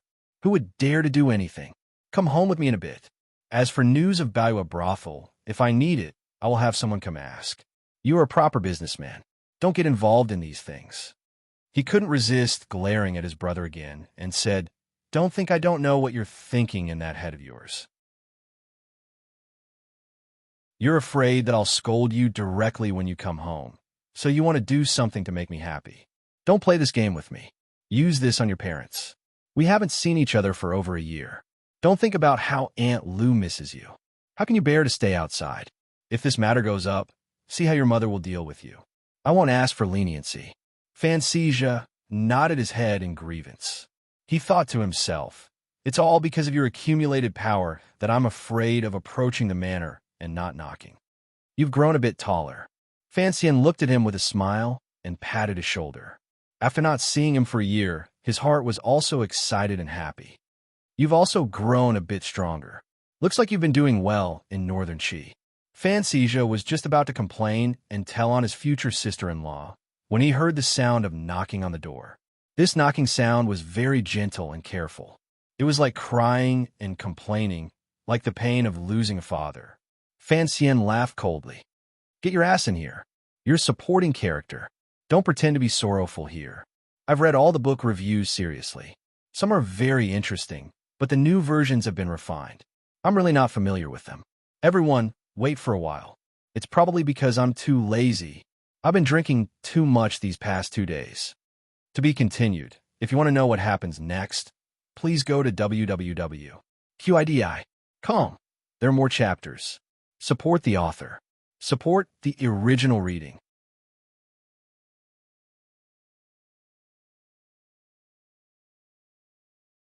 Chapter 454.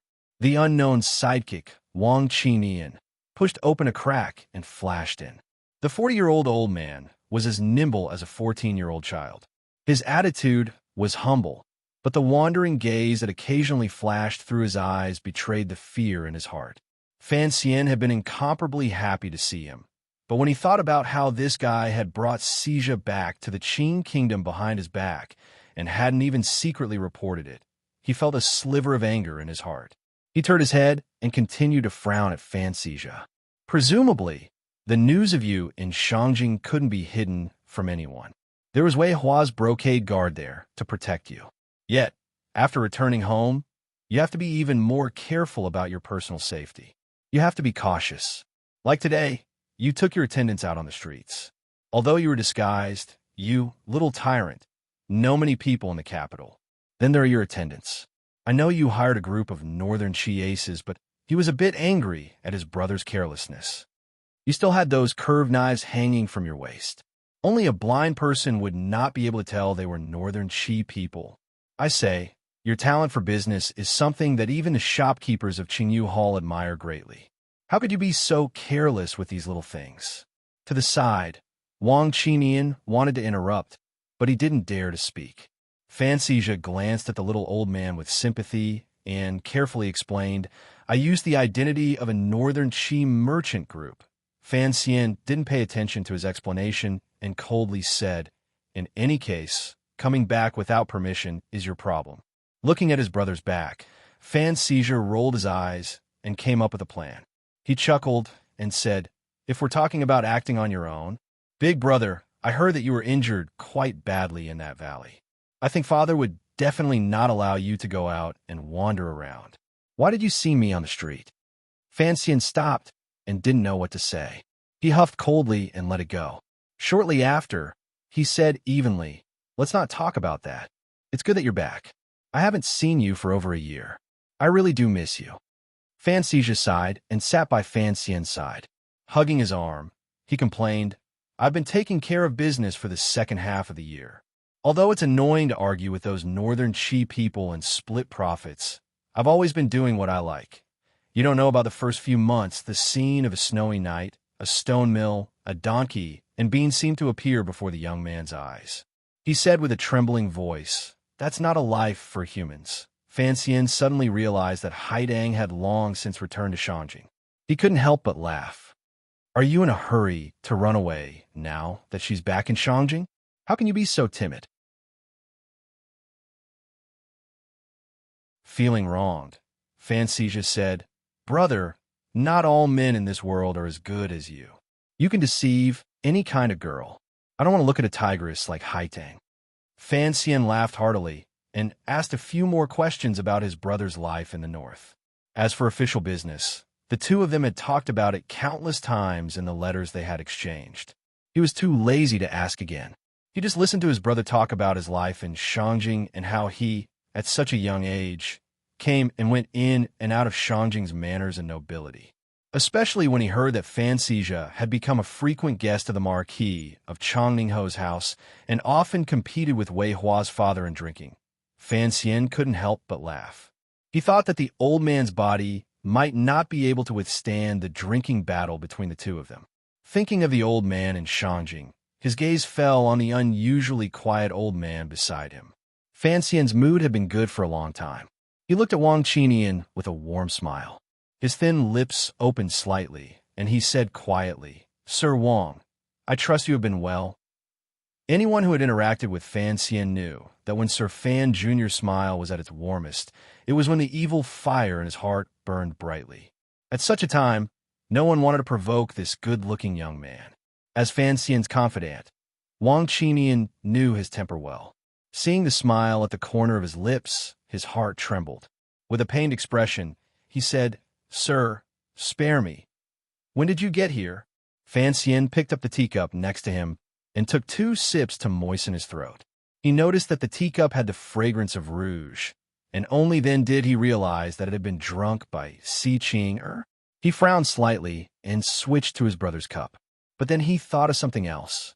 He tilted his head and asked, "Where is your woman?" These 2 questions were directed at 2 different people. Fan Xija laughed and said, "She's in Shangjing, tied up all day. It's a bit boring." Wang Qinian said, "Honestly, I really did get here yesterday. I already went to the council to report to Sir Yin, but the council said that you weren't feeling well after your injury and told me not to rush into the manor." Fan Xian glared at his brother, thinking that this kid was going to be 16 this year. Why did he sound like a middle-aged married man? But then he thought about how Fan Xija had started a brothel at such a young age, and how he had taken advantage of it at such a young age. It would be difficult for him to know what it meant to cherish women.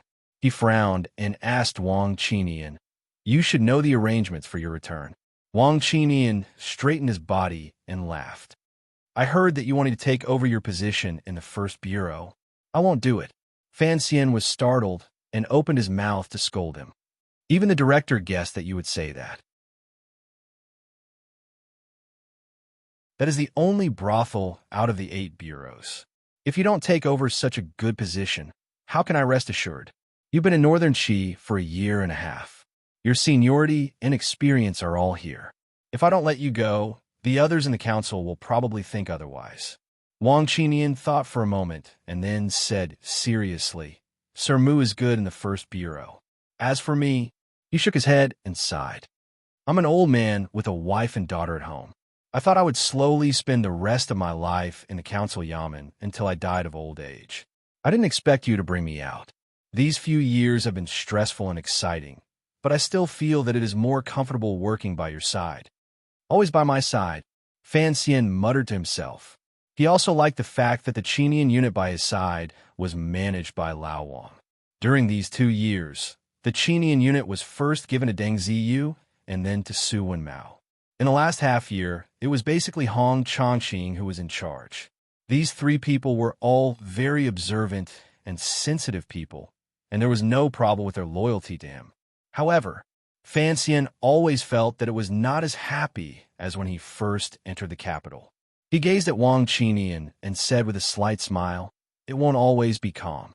In the valley, many people have died." The room immediately fell silent. After a long time, Wang Qinian said seriously, "Because of this, I still feel that you should let me handle the matters around you. At least my nose is sharper and I run faster. Although the swordsmen of the 6th Bureau are capable, I have more confidence in myself when it comes to taking precautions." Fan Xian lowered his head. His fingers twirled around the little teacup as he calculated his future plans. He couldn't help but furrow his brows. Wang Qinian appeared comical, but when he did things, he was watertight. During this year in Northern Qi, Fan Xian didn't have to spend much effort to successfully build a good relationship with the Northern Qi royal family and the Brocade Guard Yamen. Furthermore, he had the Northern Qi spy network of the 6th Bureau, which had become a pool of dead water because of Yin Bingyun's accidental exposure, successfully become active again.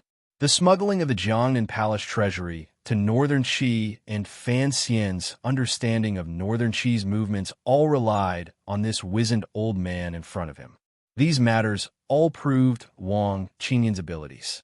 This quiet but powerful Overwatch Council official was a treasure Fan Xian had picked up after entering the capital. Fan Xian wanted him to take over the first bureau in hopes that he could secretly spy on the Jingdo officials for him. When turbulent waves arrived in Jingdo, he would have a trusted aide who could control the overall situation.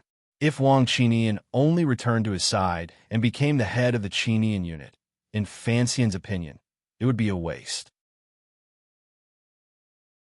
However, Wang Qinian was very insistent. Fan Xian was in a difficult position. He furrowed his brows and said, "We'll discuss this again. However, at the end of the year, hand over the affairs in the north to Ziyue. Be more careful. He has no experience operating outside the borders. Teach him more." Wang Qinian knew that the commissioner had tacitly agreed to his request and couldn't resist smiling. Fan Xizha watched as his brother began to deal with Overwatch Council affairs. He felt that it was inappropriate for him to continue sitting there. He stood and prepared to leave. The Baiwa brothel has already opened 6 branches in the world, and the branch in Shangjing in northern Xi is about to open as well. You have to pay attention to all the intelligence gathering. I will leave the south to Sangwon, and I will leave the north to you. Since you are now an unofficial member of the council, there is no harm in you listening to the things that have happened today. In a bit, when Deng Ziyu comes over, you have to get close to him.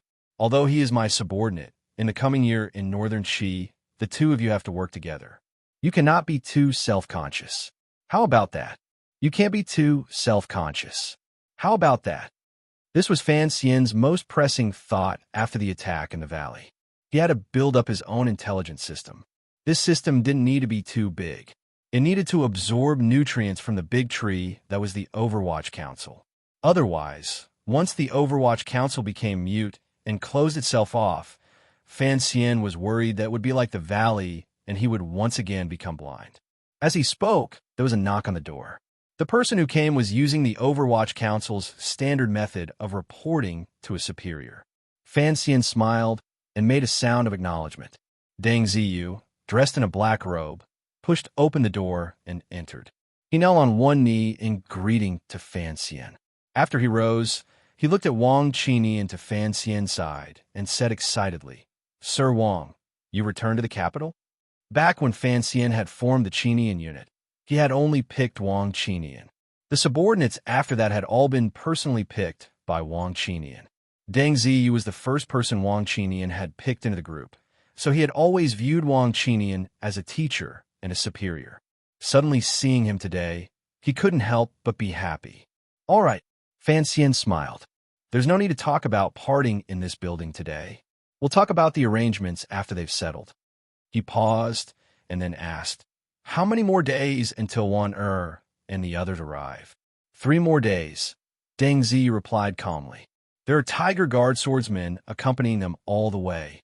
Additionally, after hearing that you were assassinated, the various provinces are on alert and have strengthened their defenses. There shouldn't be any problems." Fan Xian nodded. He was actually not very worried. Assassinations always had to have benefits. For those people, killing him was too tempting, but assassinating other members of the royal family had no benefit at all. The room was silent. Fan Xian was the commissioner of the Overwatch Council. The other 2 were high-ranking officials of the same level as the heads of the 8 bureaus. It was the first time Fan Xizha had participated in a council meeting of this level. He felt that the atmosphere was very different from when he was gathering merchants in the north to pick up girls and calculate money. He couldn't help feeling nervous and unconsciously played with his thick and clumsy fingers. However, Fan Xian remained silent. After a long silence, Wang Qinian opened his mouth and asked, "Sir, is someone else coming?" Fan Xian nodded and furrowed his brows slightly. "He should be coming." Wang Qinian scratched his head and said, "I arranged to meet with the second young master here. Zi was notified by you.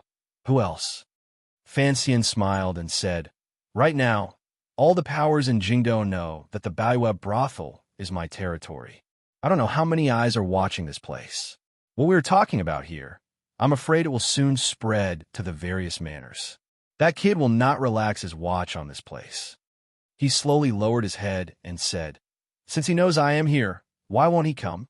Wang Qinian sensed a glimmer of something else in these words.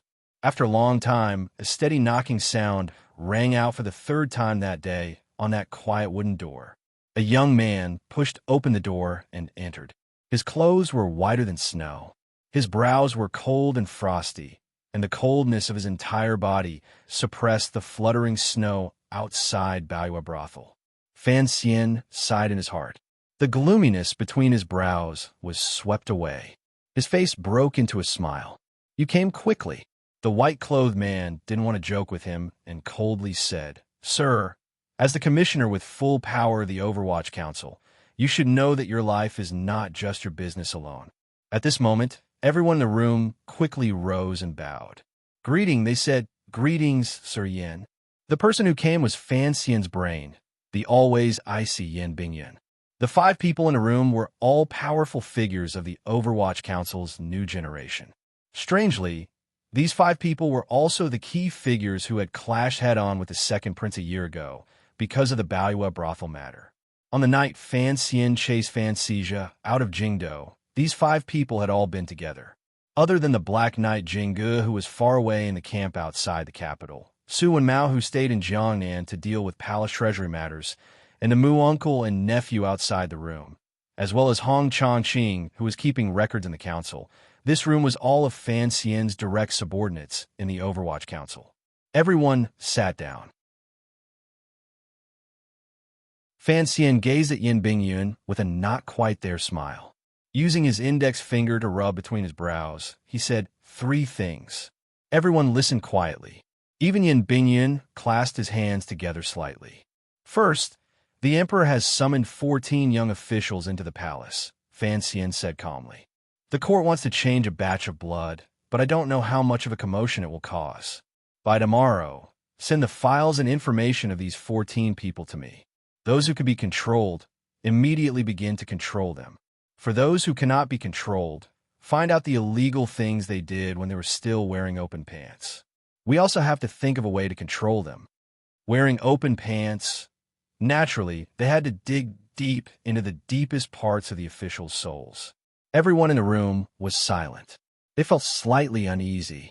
When the court selected officials, it did sometimes require the Overwatch Council to first examine their past official experiences. However, for the commissioner to order them like this, it was clear that they were not working for the court, but Fan Xian knew that his trusted aides had all understood and didn't explain much. Because of his assassination attempt, the emperor would certainly take the opportunity to do something. For him, this was a rare opportunity. Other than a few people, these young officials did not have any obvious factions. Because they were clean and had no powerful backers, it gave Fan Xian a chance to secretly interfere in court politics. Yin Bingyun suddenly shook his head and said, Even mine have to be given. Among the 14 young officials, Yin Bingyun's name was also on the list. This had only happened a few hours ago. Yin Bingyun had left the palace and knew that Fan Xian had come to Baiwa brothel, so he had hurried over. He also knew that there were not many things in Jingdo that could be hidden from Fan Xian's eyes and ears. If it's fake, then write one, Fan Xian said without good humor. There's no need for Qin Heng. The council's files are clear. The main point is his own way. This person looks like the emperor admires him. He immediately smiled coldly and said, But I don't admire him. The second matter, Fan Xian said quietly. There is a spy in the council. After Zhu Ge died, the internal disputes seem to have weakened. Drag him out. I don't want any more problems in the future. Yin Bingyun smiled and didn't say anything. Fan Xian did not smile and glared at him.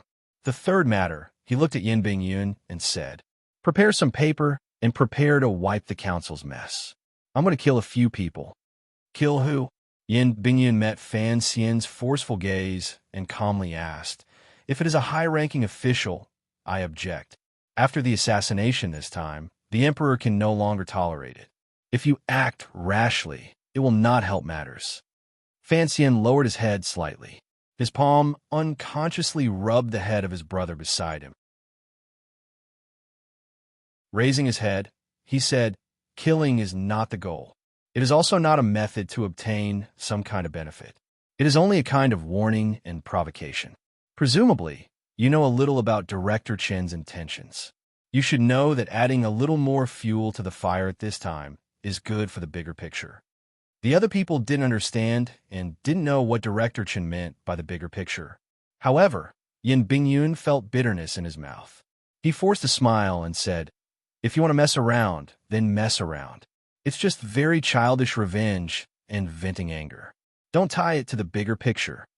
"I want revenge," Fan Xian narrowed his eyes and said. "You are all my people. The people who died in the valley are also my people. Since my people have died, their people must also die."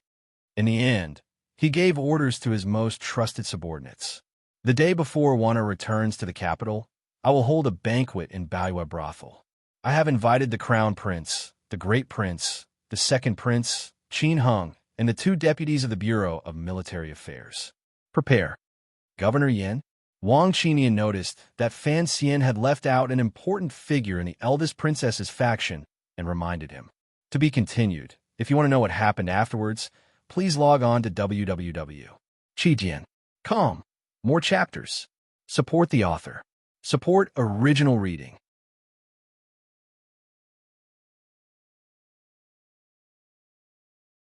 Chapter 455.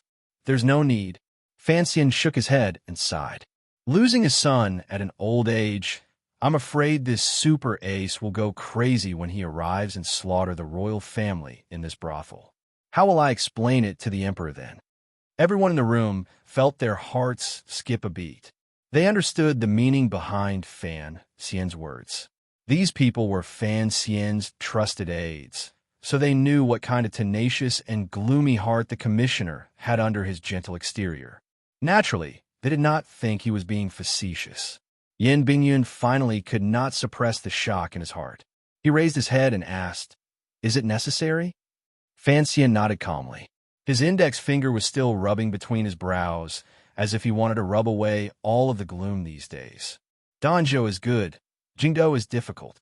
Since the two sides, in the end, are in a situation of life and death, I'm used to acting first. Among the people present, Fan Xizha was closest to Fan Xian. However, he was too young. Hearing people like his elder brothers discuss a certain person's life and death so blatantly, he was unable to react. The others did not dare question Fan Xian's orders. Only Yin Bingyun persisted and said, "It's not a good thing to explode early." Fan Xian shook his head and explained, "It won't explode early. The emperor will certainly think of a way to turn the matter of me being assassinated into something beneficial for the court. However, for the council, I'm afraid it won't be of any benefit." After saying a few more words about the future matters of the Overwatch Council in Jingdou, this secret brothel meeting ended. Chun Pingping was basically no longer in charge of matters. The old leaders of the 8 bureaus of the Overwatch Council calmly made way. Fan Xian and Yin Bingyun discussed and could basically confirm most of the matters. Wang Qinian and Deng Ziyu left first and began to prepare the matters the commissioner had ordered. As Yin Bingyun left, he couldn't resist turning his head and furrowing his brows. Killing Yin Xiaoyi's son. This is admittedly a very serious warning, but it will also drive a ferocious tiger crazy. Presumably, you have other plans in your heart that you have not made clear. Fan Xian was silent for a moment. He then said, "Correct. I won't hide this from you. As a superior 9th level ace, Yin Xiaoyi is the martial and military power the other party can rely on the most. Even if I have to pay the price of my official career, I will fight to get rid of him early." He did not reveal his thoughts completely. Yin Xiaoyi was different from the Yi and Qin families. This person did not have a cooperative relationship with the eldest princess. Rather, he had a loyal relationship. In the end, he would become an obstacle on Fan Xian's path. Fan Xian was not like the Qing emperor, who had that kind of abnormal self-confidence. Thus, he always had a strange feeling toward Yin Xiaoyi's arrows. He always felt his heart palpitate. Before the big explosion came, if he could destroy this divine bow of the Qing kingdom's north, Fan Xian felt that his life would be much happier. Killing Yin Xiaoi's son would only make that peerless expert go crazy, and killing this peerless expert would most likely make the eldest princess go crazy. Fan Xian liked this kind of unusually exciting and risky attempt. Even if this matter could bring about many variables and could cause the emperor's will to shift in an instant, he still wanted to try it like crazy. He wanted to wipe away the shadow of the arrow in his heart. Yin Bingyan looked at Fan Xian like he was looking at a madman. A moment later, he sighed and said, "Governor Yan's cultivation is astonishing. How could he be so easy to kill? Even in the entire council, there is no way to find someone who can defeat him. Even if you weren't injured, you wouldn't be able to kill him with your sword, much less now that you are injured." Also, presumably, the director did not make such crazy arrangements. No, Fan Xian shook his head. The old cripple is probably even crazier than me. I don't want to be driven to death by his madness. If I want to protect my life, I also have to be a bit crazier. Other than the two of you, I don't want anyone else to know what I'm thinking. Fan Xian patted Xi's shoulder and stared at Yin Bingyan. The words we said in the hills outside Jingdo in the past still count. If you want to follow me and create a large situation, sometimes I hope you can be more attentive to me and not just to the Overwatch Council and court. Yin Bingyan knew he was talking about the path of powerful officials and the joy of the world. He sighed. Worry appeared between his brows, and he went downstairs. Pushing open the window on the third floor of Baiwa brothel that faced the street, Fan Xian and his brother looked at the snowy scene on the street through the railing and were speechless for a long time. Snowflakes slowly floated down from the sky and gently landed on people's hats, shoulders, umbrellas, and the roofs of carriages. Jingdo was solemn and was mainly dark. Particularly, the street in front of Baiwa brothel was filled with black carriages of the Overwatch Council. Inside and outside the carriages were Overwatch Council officials in deep black rainproof lotus robes. It looked even darker. Fortunately, there was endless snow that slightly removed the darkness. Pure white snowflakes adorned the completely black world and formed a clear and beautiful picture. Fan Xian narrowed his eyes and looked down. Wang Qinian and his group had left. Deng Ziyu had left. Yin Bingyun, who was the last to leave the building, had also left. The Overwatch Council officials and secret agents on the street had disappeared without a trace in an instant. He couldn't resist smiling slightly. Presently, his subordinates all had at least a dozen capable people by their side. In court and officialdom, who dared to be disrespectful to these trusted aides of Sir Fan Jr. These capable trusted aides had also helped Fan Xian lay out an even larger power net, making Fan Xian's position in the Qing Kingdom even more stable and high. The so-called system was stacked layer by layer like this. However, the glory today was not something that the young man who had just entered Jingdo and muddle-headedly formed the Qinian unit could have imagined. "Don't tell father what I said today." Fan Xian tilted his head and glanced at his brother. Warmly, he said, "I don't want him to worry about us juniors." Fan Xizha made a sound of acknowledgement and chuckled. "Brother, it's useless even if you say it. Father is good at managing the national treasury, but when it comes to killing people, he can't help you much. He's nowhere near as powerful as your Overwatch Council." Fan Xian smiled. The 80 Tiger Guards the royal family usually used as guards could be said to be the most powerful martial force other than the Imperial Army Guards. Even if not all of them were as powerful as Gao De, who used a knife, 7 Tiger Guards could defeat Begonia Duo. How terrifying were these 80? Their serious and honest father had secretly trained so many aces for the royal family. Given Fan Xian's understanding of his father's temperament, it was impossible that he didn't keep some powerful people for himself in the Fan manor. Such a minister of revenue had long left the power of a minister. Killing people? Fan Xian looked at his brother and shook his head. He didn't say anything. Thinking back to the time when the Emperor and the Empress Dowager's own brother had been beheaded by our father with one strike. Who dared to say he didn't know how to kill people? However, his father was used to enduring silently. He was used to calmly staying out of things and watching them happen, so not many people knew of his ruthlessness. Only old foxes like Chun Ping and Prime Minister Lin knew the true power of this Minister of Revenue. However, Fan Xian did not want his father to suddenly change his way of doing things because of his own matters. Did you see Ruruo in Shangjing? Fan Xian lightly changed the topic. It was better to let his father maintain that serious and pedantic image in his brother's heart. However, ever since Ruo had learned from Ku He, there had only been some letters sent to Jiangnan. Afterward, there had been no news of her. Although Fan Xian knew very well that nothing had happened to his sister through Haitong's relationship with the Northern Qi Emperor, the brother-sister relationship was deep. He would always miss her.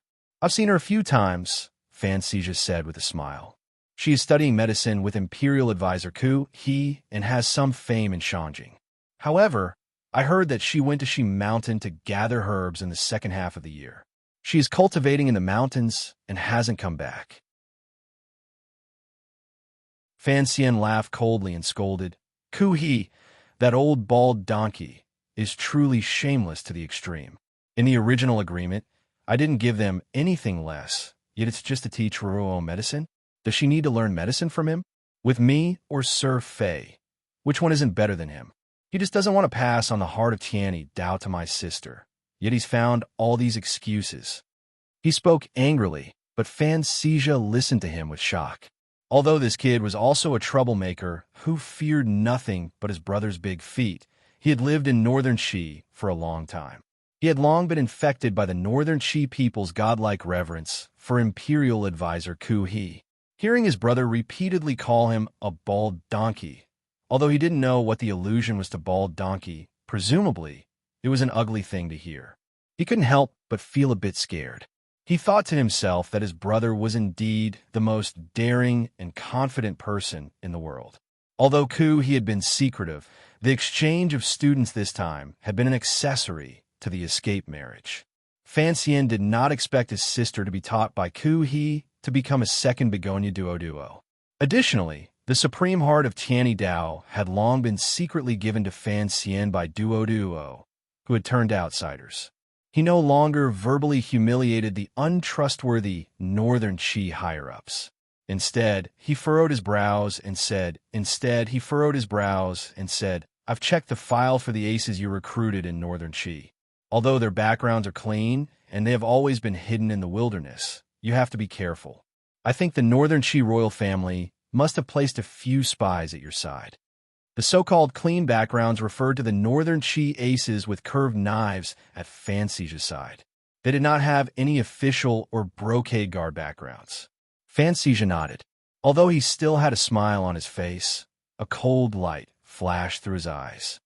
Don't worry, big brother. I've already found out who it is. If the Northern Qi court doesn't send people at my side, they will certainly not be at ease. Thus, I still have to use these people. They could be free bodyguards. They won't be sent out in a short time. However, I will avoid those important matters. Fan Xian was surprised. He hadn't expected his brother to have noticed these details. He couldn't help but pat his brother's back in praise. Your bones are strong, and your thoughts are much more detailed. It seems that being banished to the north has indeed improved. He immediately smiled and said, There's no need to worry too much. Right now, Northern Qi is still counting on a young merchant like you to buy palace treasury goods for them. They won't easily offend you. The Baiwa brothel was already empty. Even the ruffians standing at the corners of the alleys had pulled on their hats and disappeared without a trace. Fan Xian stood by the railing and watched this scene. A strange smile rose to the corners of his lips. All the powers in Jingdo had their eyes on the Baiwa brothel, but he was too lazy to avoid anything. Everyone knew he would retaliate, and they were all guessing how he would retaliate without any concrete evidence. He would let people guess. There is something you need to tell me in detail. Fan Xian's eyes were still staring at the snowflakes outside the window. He didn't turn his head back as he asked quietly. Fan Xian asked curiously, What is it? The story of that sword. Fan Xian lowered his head slightly. His tone was calm. It was impossible to tell what he was thinking. Where did Wang Qinian get this sword? Fan Xian's heart trembled. He didn't understand why his brother would have doubts about his most trusted aide, but he didn't dare say anything. He only repeated the story he had learned in Shanjing. The taking of the sword, the purchase of the sword, and the delivery of the sword were all arranged by Wang Qinian. There was nothing strange. However, Fan Xian sensed something fishy in this story. He smiled bitterly and lowered his head to glance at his waist.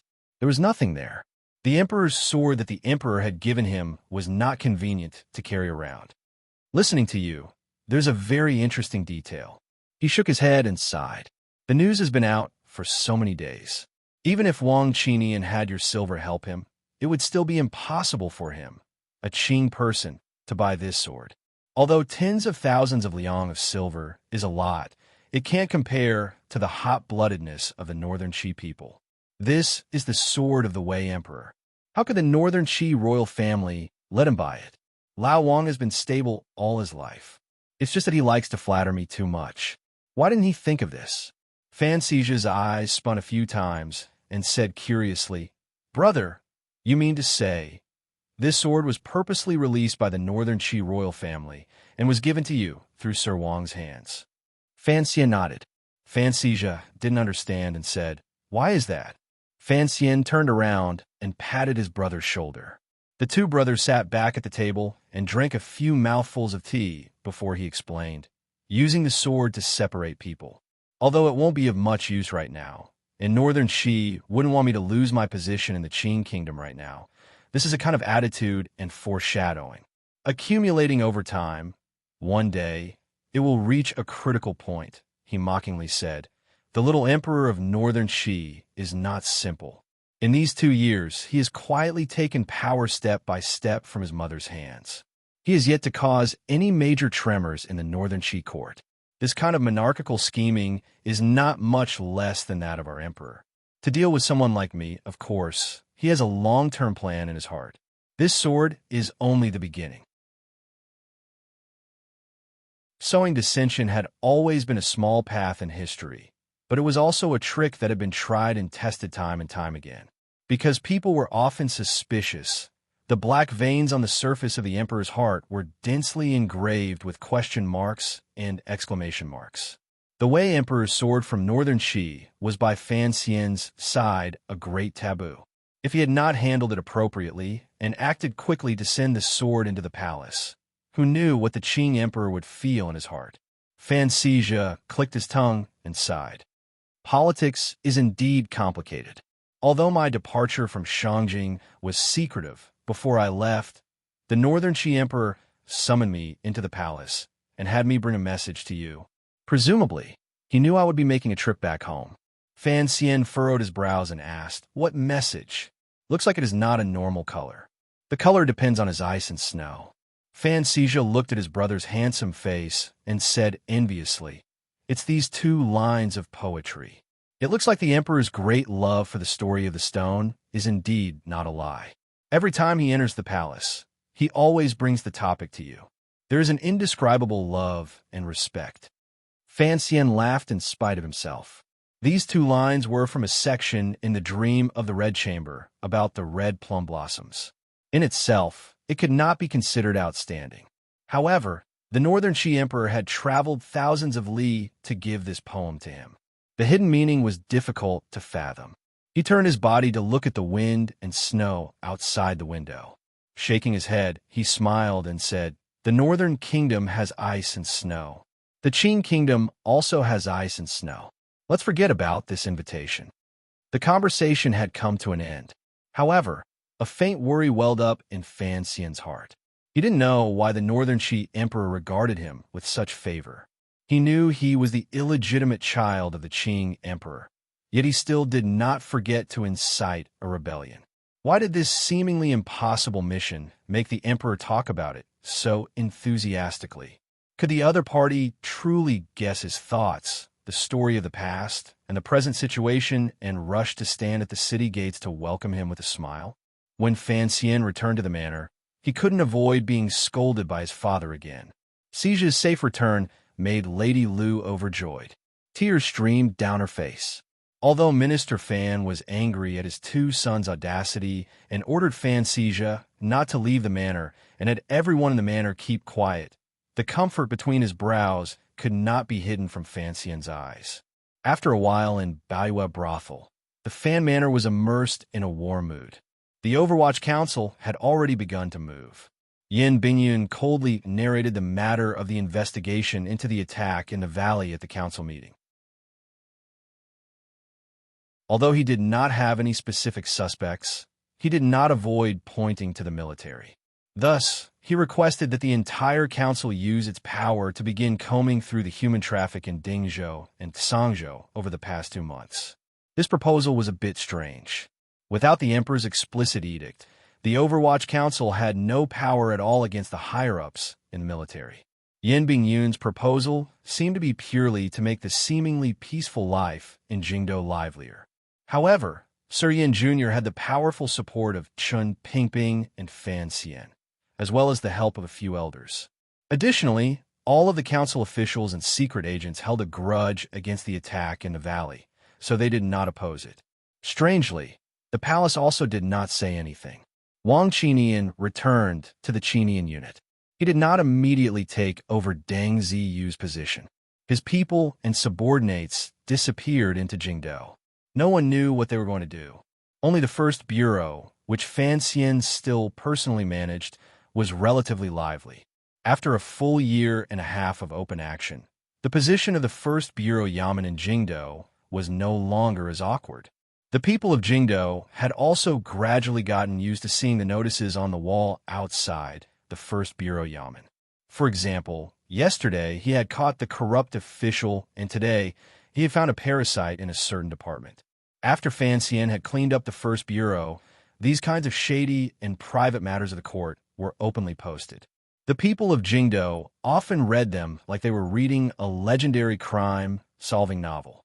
One day, the old notices on the wall were suddenly torn down. After washing them with snow water, the temporary head of the first bureau, Mu Tai, whose face was like black iron, personally brushed the paste and pasted a new piece of paper on the wall. The people gathered around curiously. They saw that it was not a case, it was just a few witty words. 13th Wang, are you hungry? If you are, tell the girl that the girls will make noodle soup for you.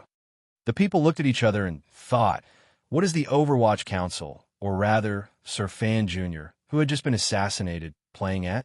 On the last day of the month, I spread my hands and asked for monthly votes. At the same time, I shook everyone's hands tightly. Next month's monthly votes are all mine. They are all mine. To be continued. If you want to know what happened next, please log on to www.qijian.com. More chapters. Support the author. Support original reading.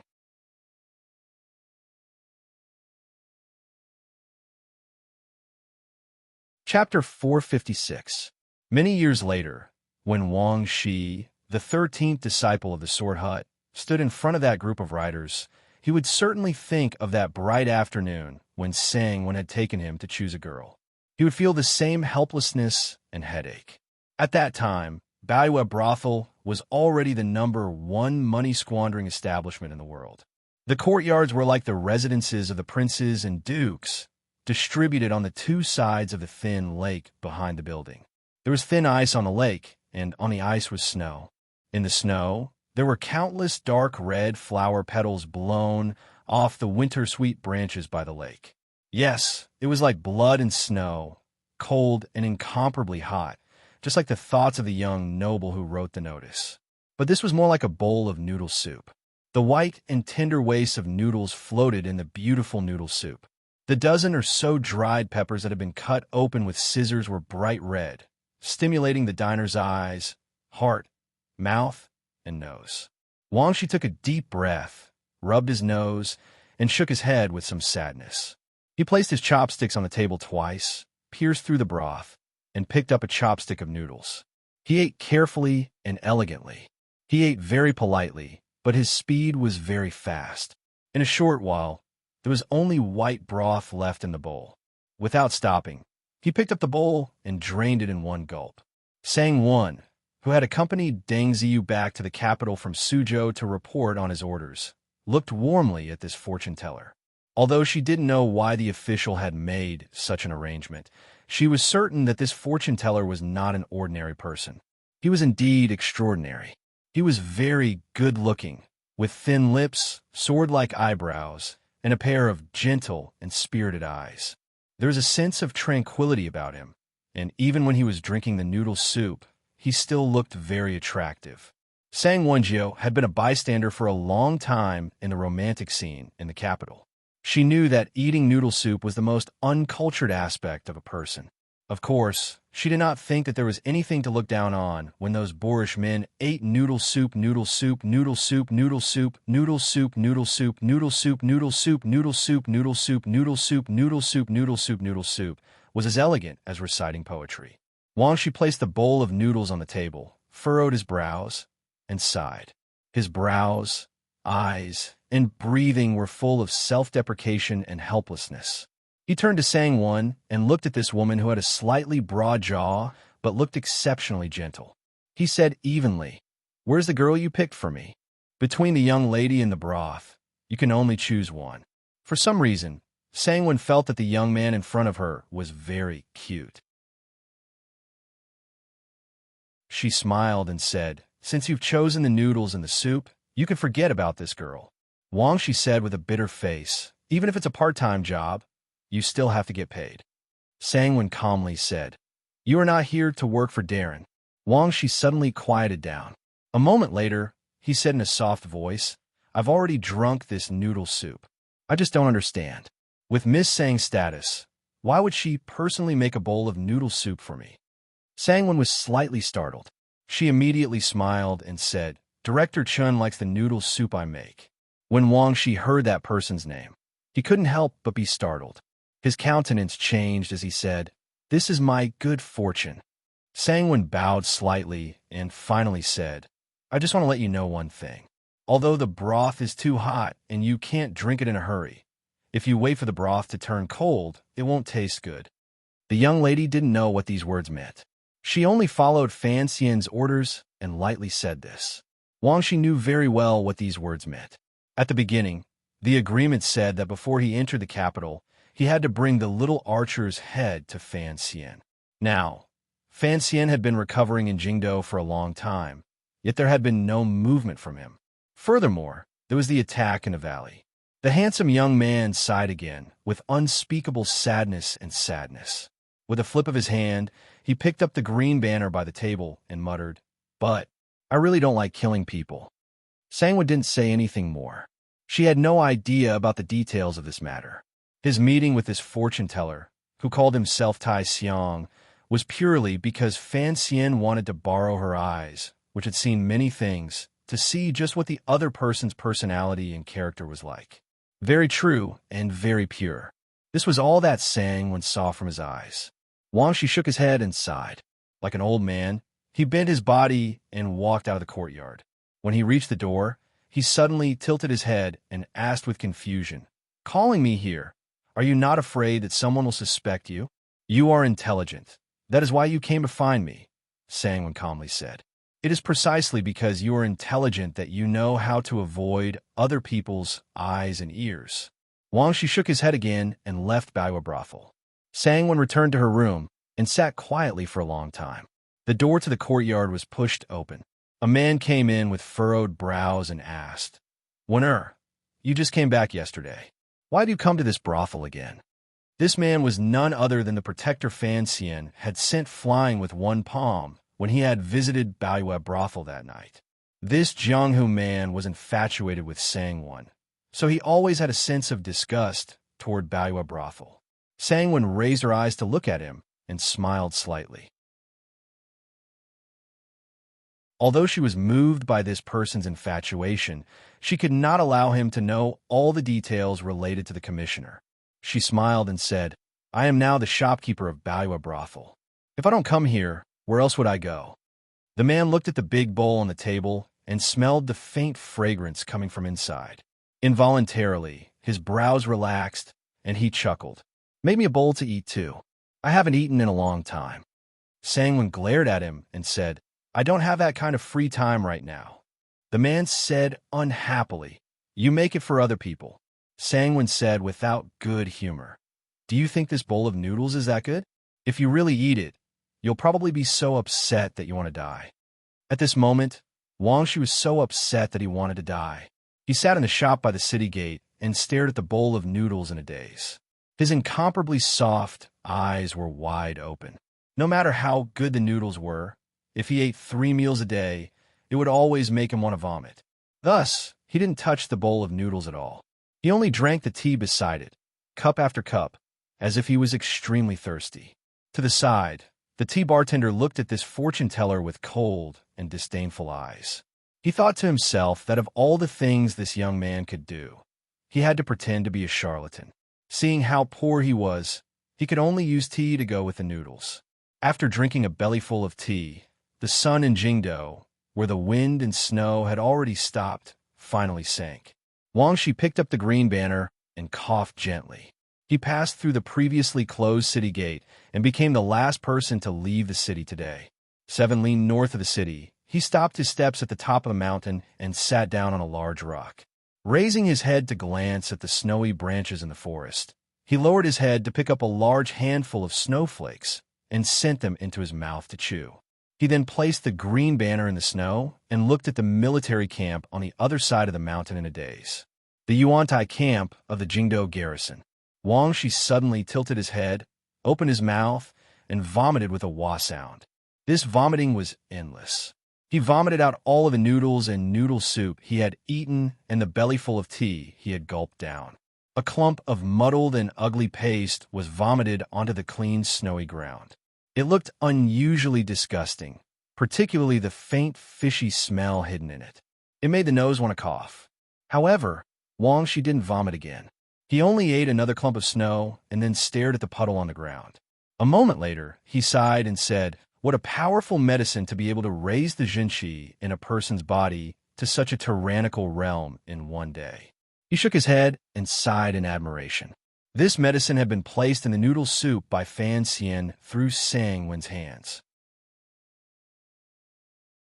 Presumably, Fan Xian wanted him to do it, but also didn't want anything to happen to him. This medicine was the small yellow pill he had taken when he was fighting against Lang Tiao and Friar He, 2 9th-level aces in northern Qi. Other than collapsing a little afterward, there weren't many side effects. Of course, Wang Shi had also sensed this. He still smiled bitterly and said, "Your honey is my arsenic. This medicine is poison to me. It almost killed me." However, Fan Xian would not be so kind as to help Wang Shi increase his chances of success. As for what he was planning, Wang Shi didn't quite understand. Night gradually fell. Wang Shi rose. Without another glance at the green banner beside him, he used the cover of the darkness to head toward the Jingdo garrison's Yuantai camp. The target he wanted to kill had been hiding in that camp the entire time. He was only using the identity of an officer, so the security around him was not very tight. However, Wang Shi truly did not like killing people. Ever since he left home, his hands had never been stained with blood. He pitied the people of the world and respected all life. Even under Fan Xian's powerful suppression, he had tried countless times and still could not truly assassinate someone he had no grudge against. This was why he had continued his pledge of allegiance to this day. In reality, the condiment Fan Xian added to the noodle soup was a stimulant. He wanted 13th Wang to be a little braver and more ruthless. However, he had not expected that this condiment would not be of much use to 13th Wang. On the contrary, it would harm him.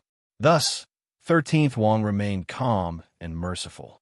However, since he had not become crazy and knew that the most powerful aspect of an archer was their eyesight, and that archery was most effective in the darkness, why did he still choose this time strike? In a corner of the barracks in the Yuantai camp, Yin Xiaoi's son, Yin Shendu, was carefully using a feather hinge to repair an arrow. His hands were incomparably steady. He repaired the long feathers attached to the tail of the arrow until they were unusually smooth. To do a good job, one must first sharpen their tools. He had a pair of hands that a godly archer should have, so he could repair his arrow to the fastest and most accurate. Governor Yin had always believed in one principle. Only children who were far away from their parents could truly have a future. It was just like how his parents had died at a young age, and he had hunted in the mountains for a living. Only then could he cultivate such a cruel and ruthless will.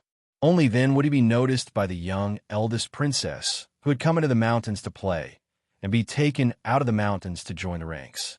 With his skills, he had achieved countless military merits and obtained such a lofty position. When Yin Shindu was only 12, Yin Xiaoyi chased him out of the family and entrusted him to the eldest princess. The eldest princess knew the thoughts of her top general. Although she was gentle toward Yin Xiaoyi, she did not stop at sharpening him. After he had finished his skills, she had secretly sent him to the Jingdo garrison. The Jingdo garrison, now controlled by the Qin family. Other than a few high-ranking generals and the eldest princess's trusted aides, no one knew that the son of the governor of the north, Yin Shindu, was an unremarkable officer in the Jingdo garrison. Yin Shindu was like his name. He did not like to communicate with other people. He only liked to communicate with arrows. Thus, he did not have many companions in the military. He only had a group of subordinates he had personally trained, subordinates loyal to the eldest princess. The day he ambushed the second priest of the temple, Great Master Sanshi, on the outskirts of Jingdo, was Yin Shindu's first operation.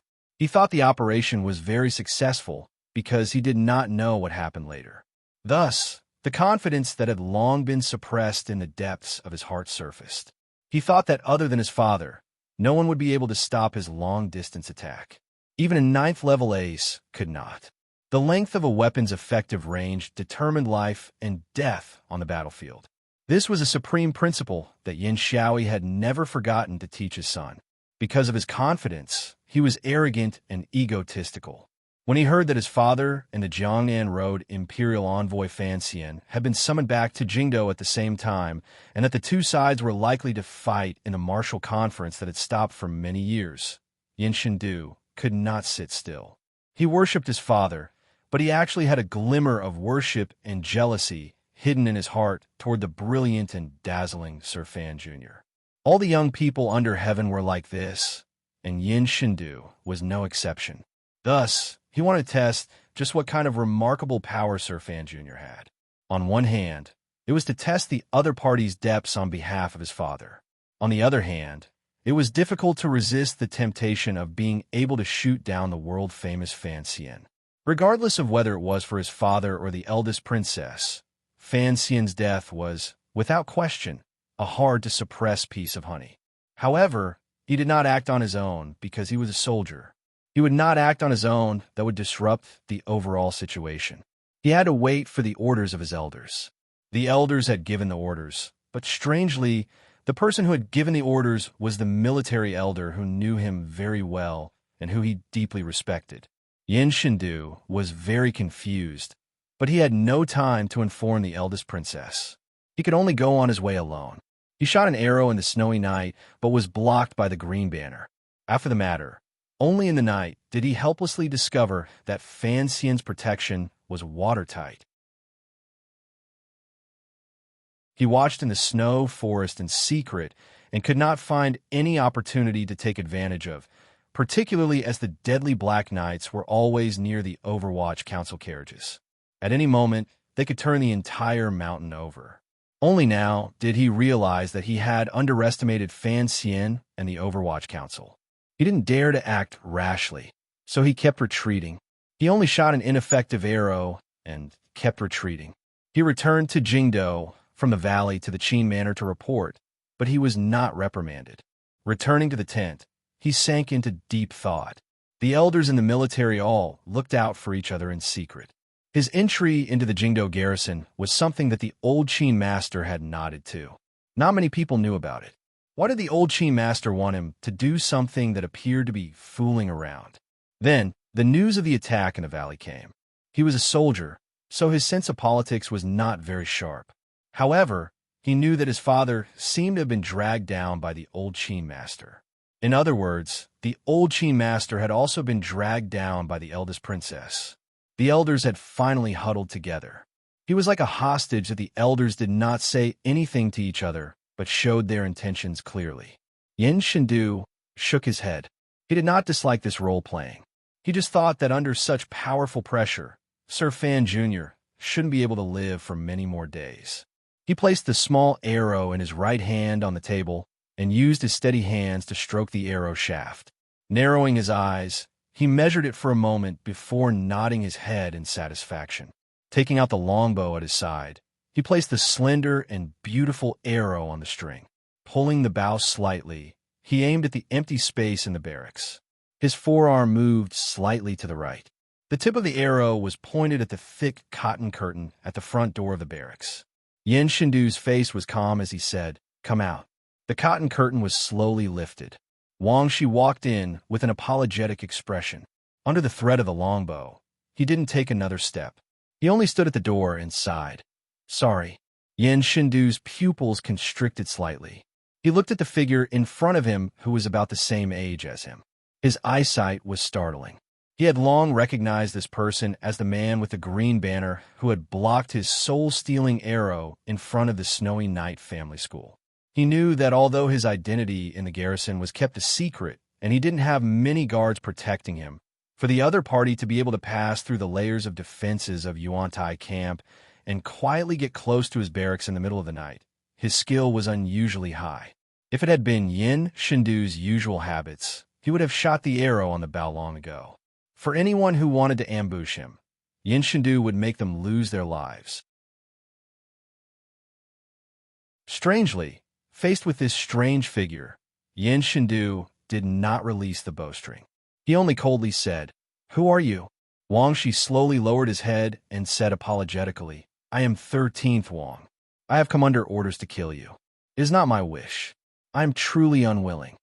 Yin Shindu used the tip of the arrow to aim between the man's brows. His hands were steady. The bow did not tremble at all. It was as if he would not feel a sliver of fatigue, even if he pulled it for 10,000 years. The killing intent carried by the tip of the arrow was already reflected in the other party's mind. He didn't think there was anyone in the world who could escape this arrow of his. Hearing the other party admit he was here to kill him, not only did Yin Shindu not panic, on the contrary, a glimmer of coldness appeared. "Fan Xian," Wang Shi bowed and helplessly said, "Other than him, who else in this world can force me to kill?" The snow outside the barracks had long stopped. After nightfall, the sound of the wind rose again, whistling like the desperate cry of a wild beast in the mountains. It passed through the thick cotton curtains and crashed into people's eardrums. Yin Shindu looked at the person in front of him whose face was full of apology. A chill surged in his heart. Why was it that there was not a glimmer of nervousness or murderous intent on 13th Wang's face? Instead, there was endless sorrow and guilt. As an assassin, what did he need to feel guilty about? Guilt to kill him? Yin Shindu's state of mind was not in a mess, but he became cold. If the other party was not pretending to be mysterious, then he certainly had the ability to kill him. It was just like hunting beasts in the mountains. Faced with a child's arrow, a thick-skinned bear would steadily rub itself against the bark of a tree. It was extremely comfortable because the bear knew that the arrow would not be able to kill it. Could this arrow of his kill 13th Wang in front of him? For the first time in his life, Yin Shindu had doubts about the arrow in his hand because the green banner had moved on that snowy night. "Can we talk?" Wang Shi sighed and licked his unusually dry lips. "I don't have to kill you. If you are willing to come with me and no longer participate in the matters of this world, destroy your martial arts, cut off all contact with the world, and let the world think you are dead, then Fan Xian will be appeased. His goal will be achieved, and I won't have to kill you." Yin Shindu didn't smile. He just felt it was very absurd. Thus, he let go. The arrow was like a black line flying out with a whoosh. One moment, it seemed to be on Yin Shindu's bowstring. In the next moment, it was already in front of Wang Shi. Then, Yin Shindu saw a scene that shocked him greatly. He saw Wang Shi's feet move slightly. He took 3 consecutive steps. After 3 steps, he returned to where he had been standing. What was that arrow? The arrow, carrying an endless gust of wind, brushed past Wang Shi's face and passed through the thick cotton curtain.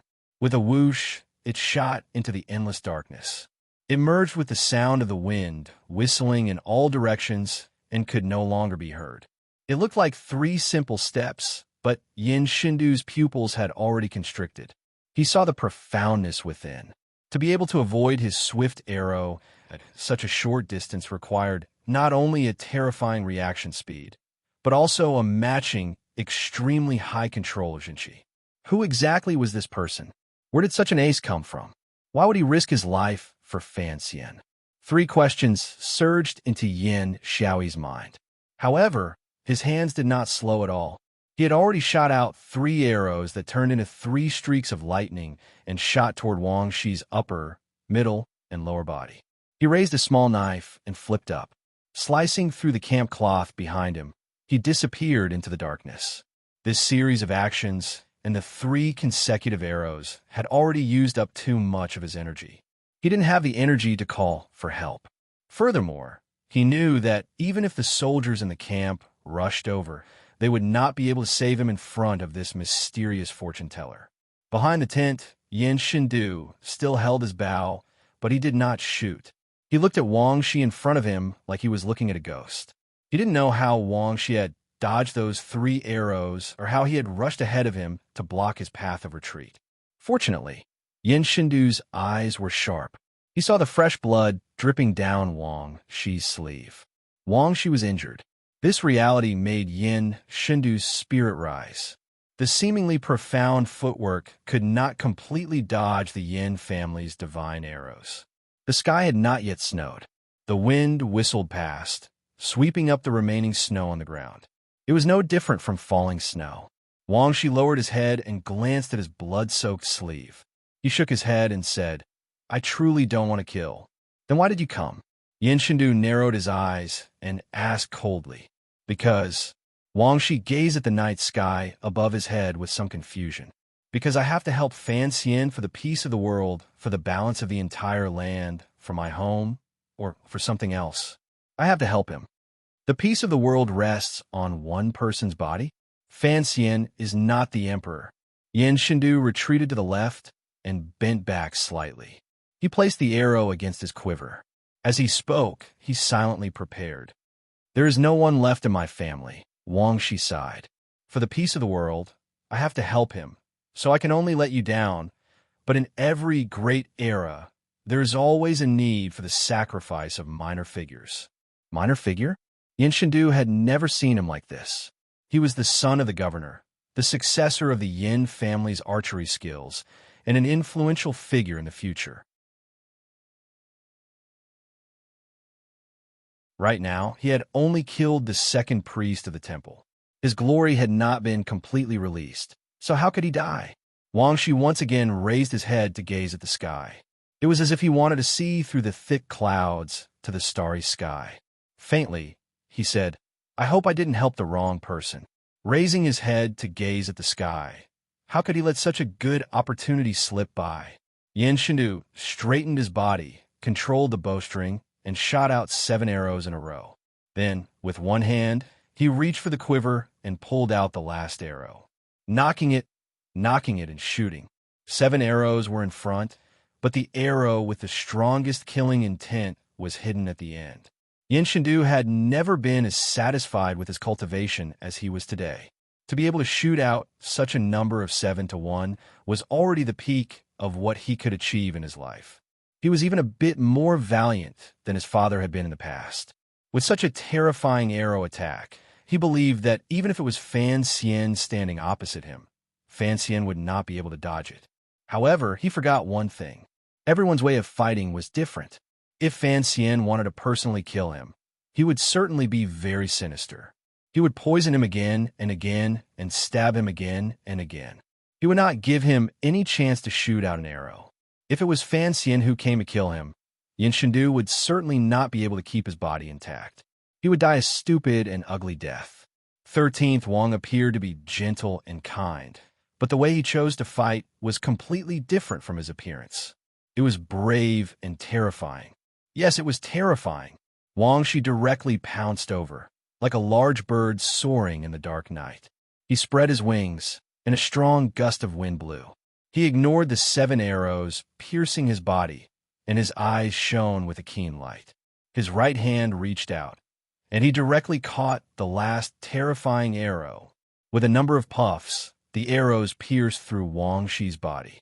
However, His body was moving through the air and did not harm any vital parts. They only passed through his shoulder and lower arm. With a ripping sound, the last arrow slid out of Wang Shi's right hand like a wheel bearing heavy weight on a rough road, carrying with it an unpleasant grinding sound. A faint burning smell seemed to rise in the night sky. Wang Shi's right hand was burned by the lightning-like speed of the arrow. What kind of speed did this kind of high temperature mean? However, the arrow finally stopped just before it was about to pierce into Wang Shi's eye socket. It was only an inch.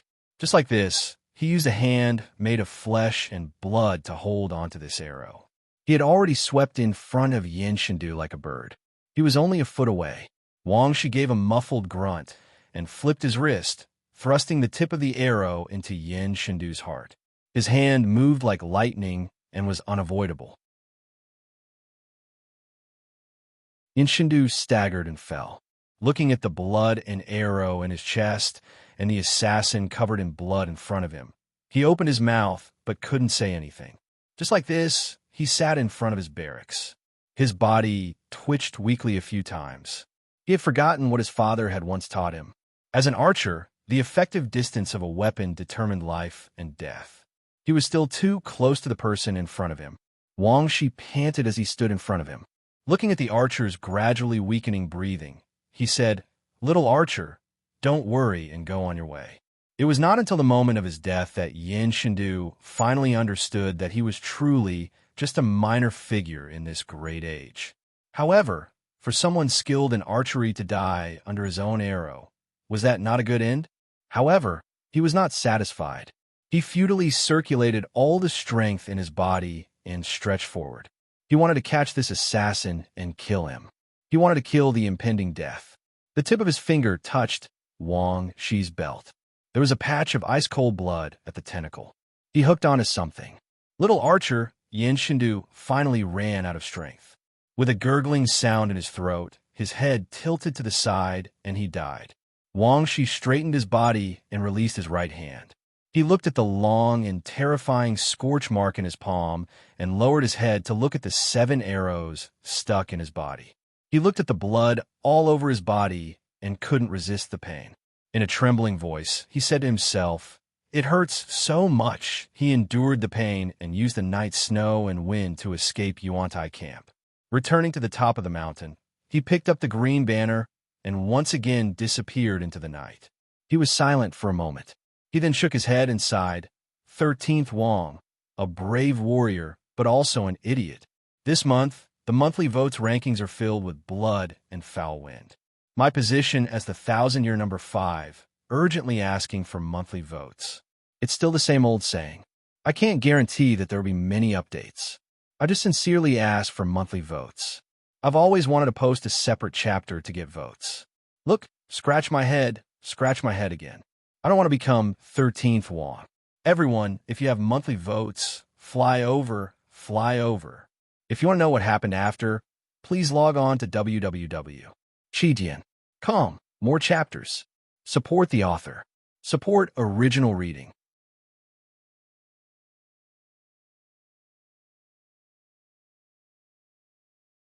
Chapter 457. The meaning of washing one's hands and making soup is very simple. The bride enters the kitchen for 3 days. Washing one's hands and making soup.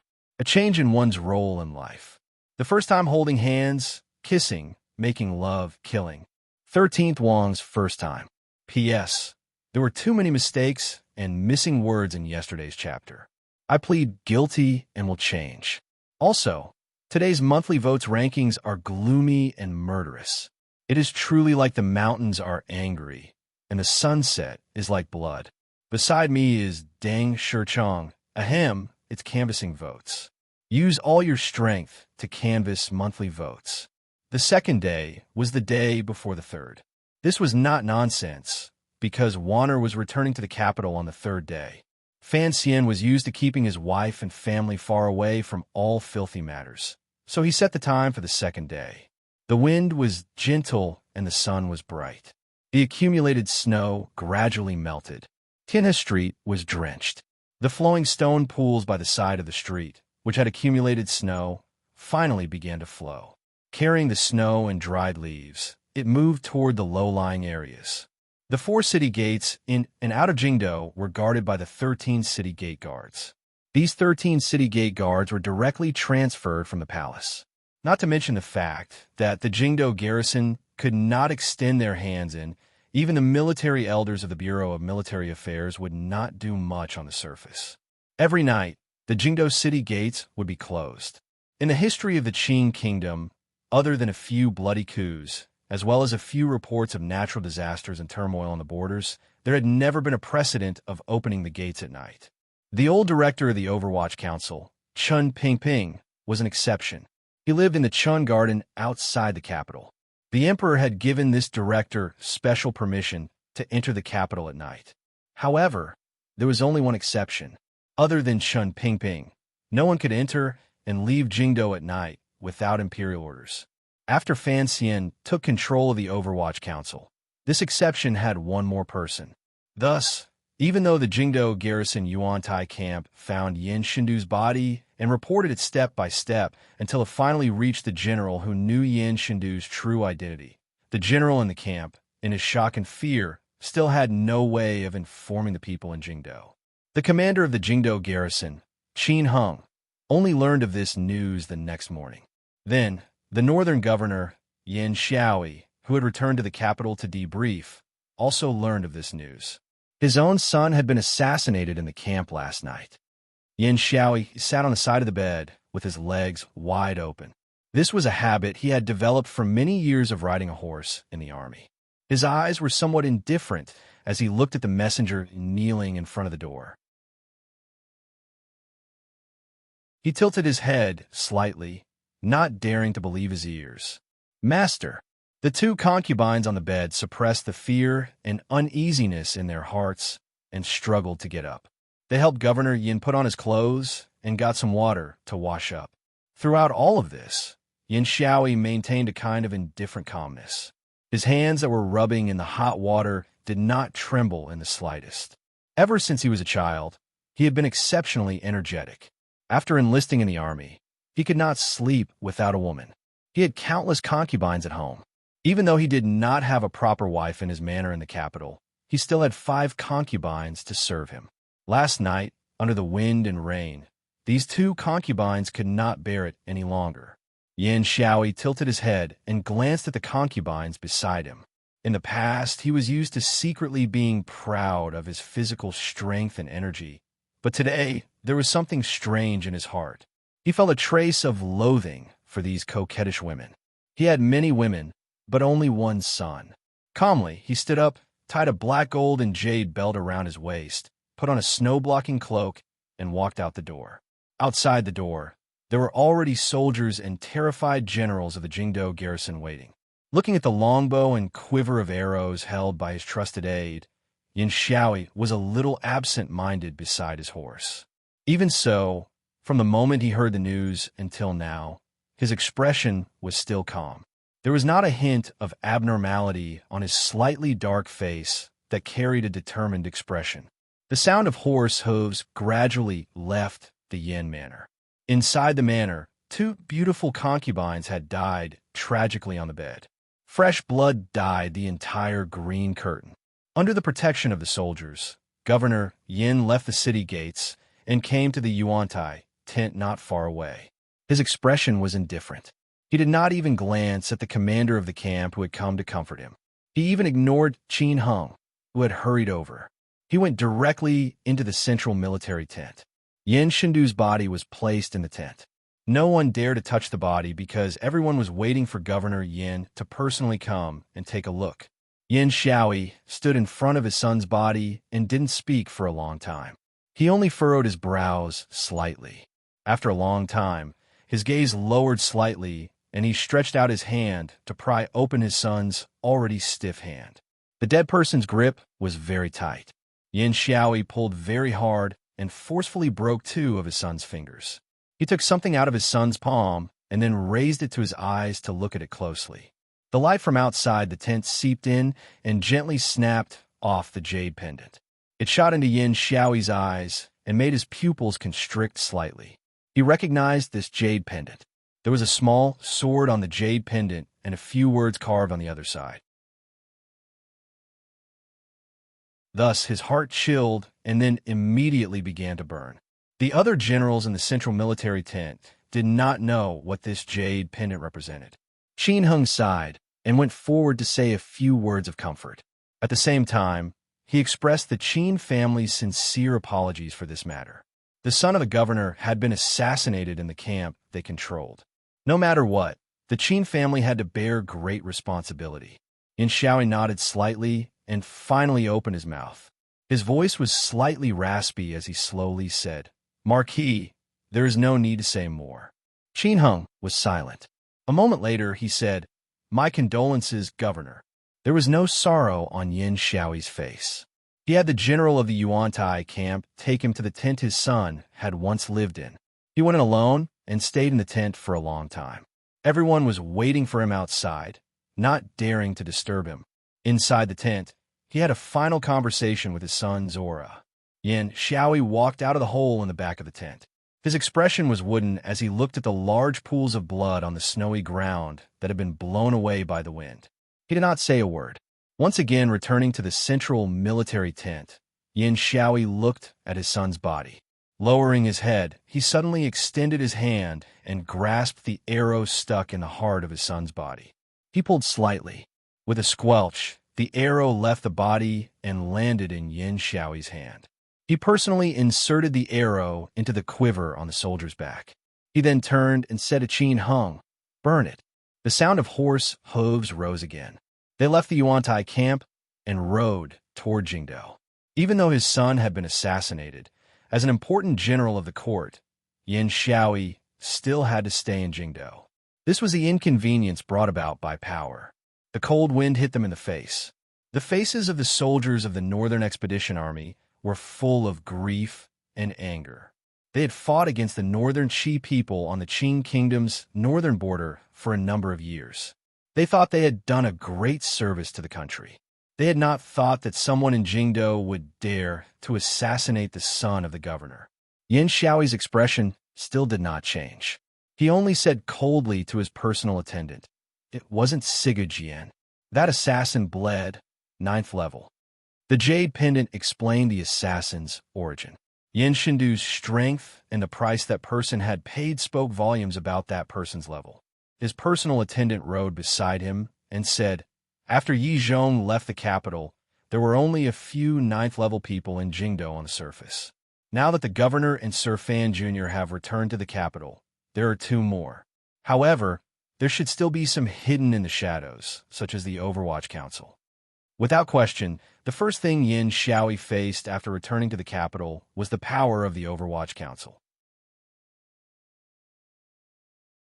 Particularly that day, in front of the Bureau of Military Affairs, Fan Xian had waved the horsewhip at him.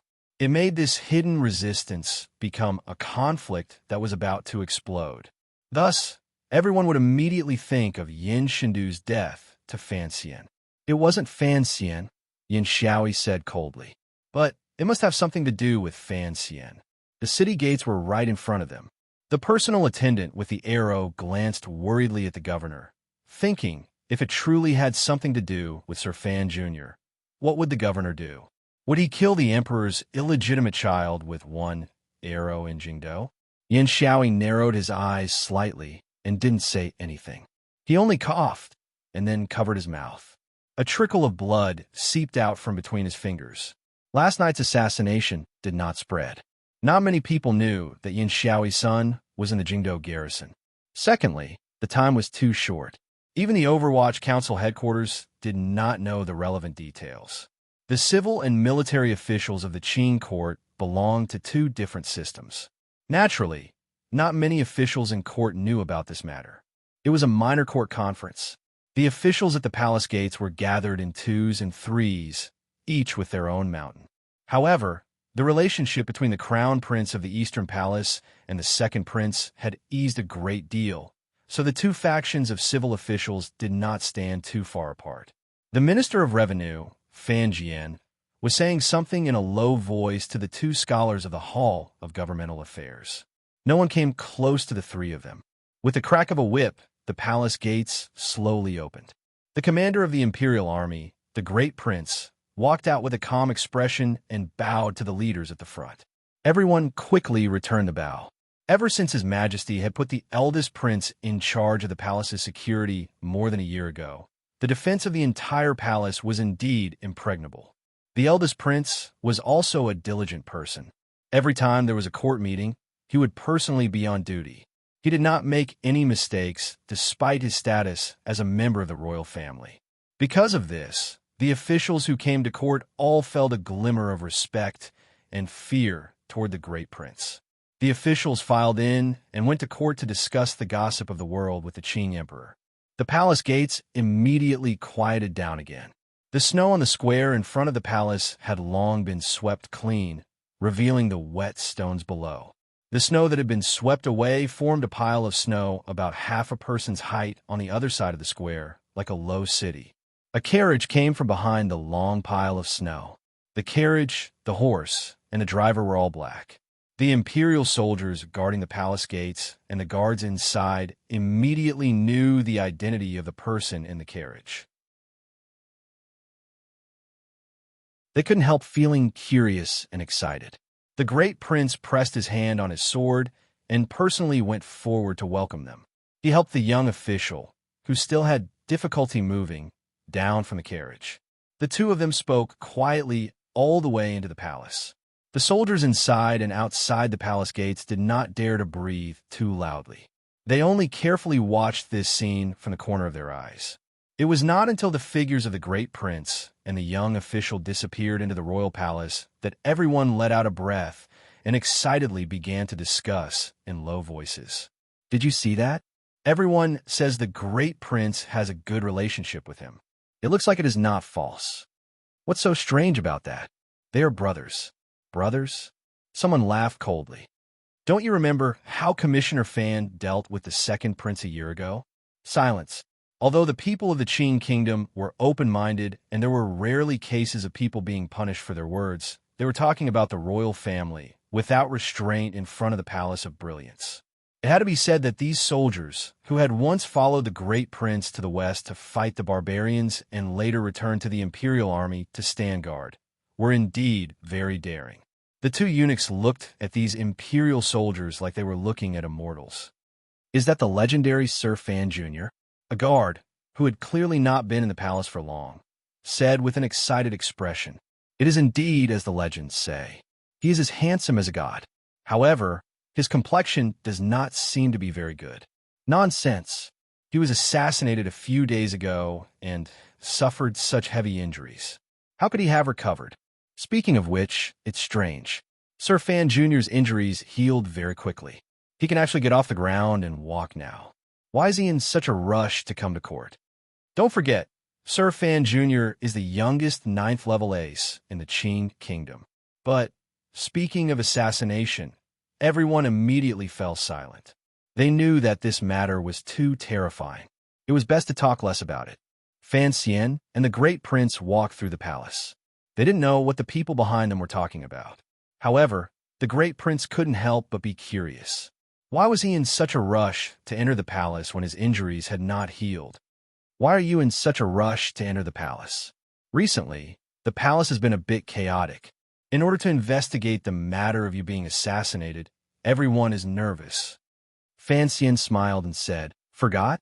I remember that I sent the invitation to the manor. It should have been personally received by the great princess.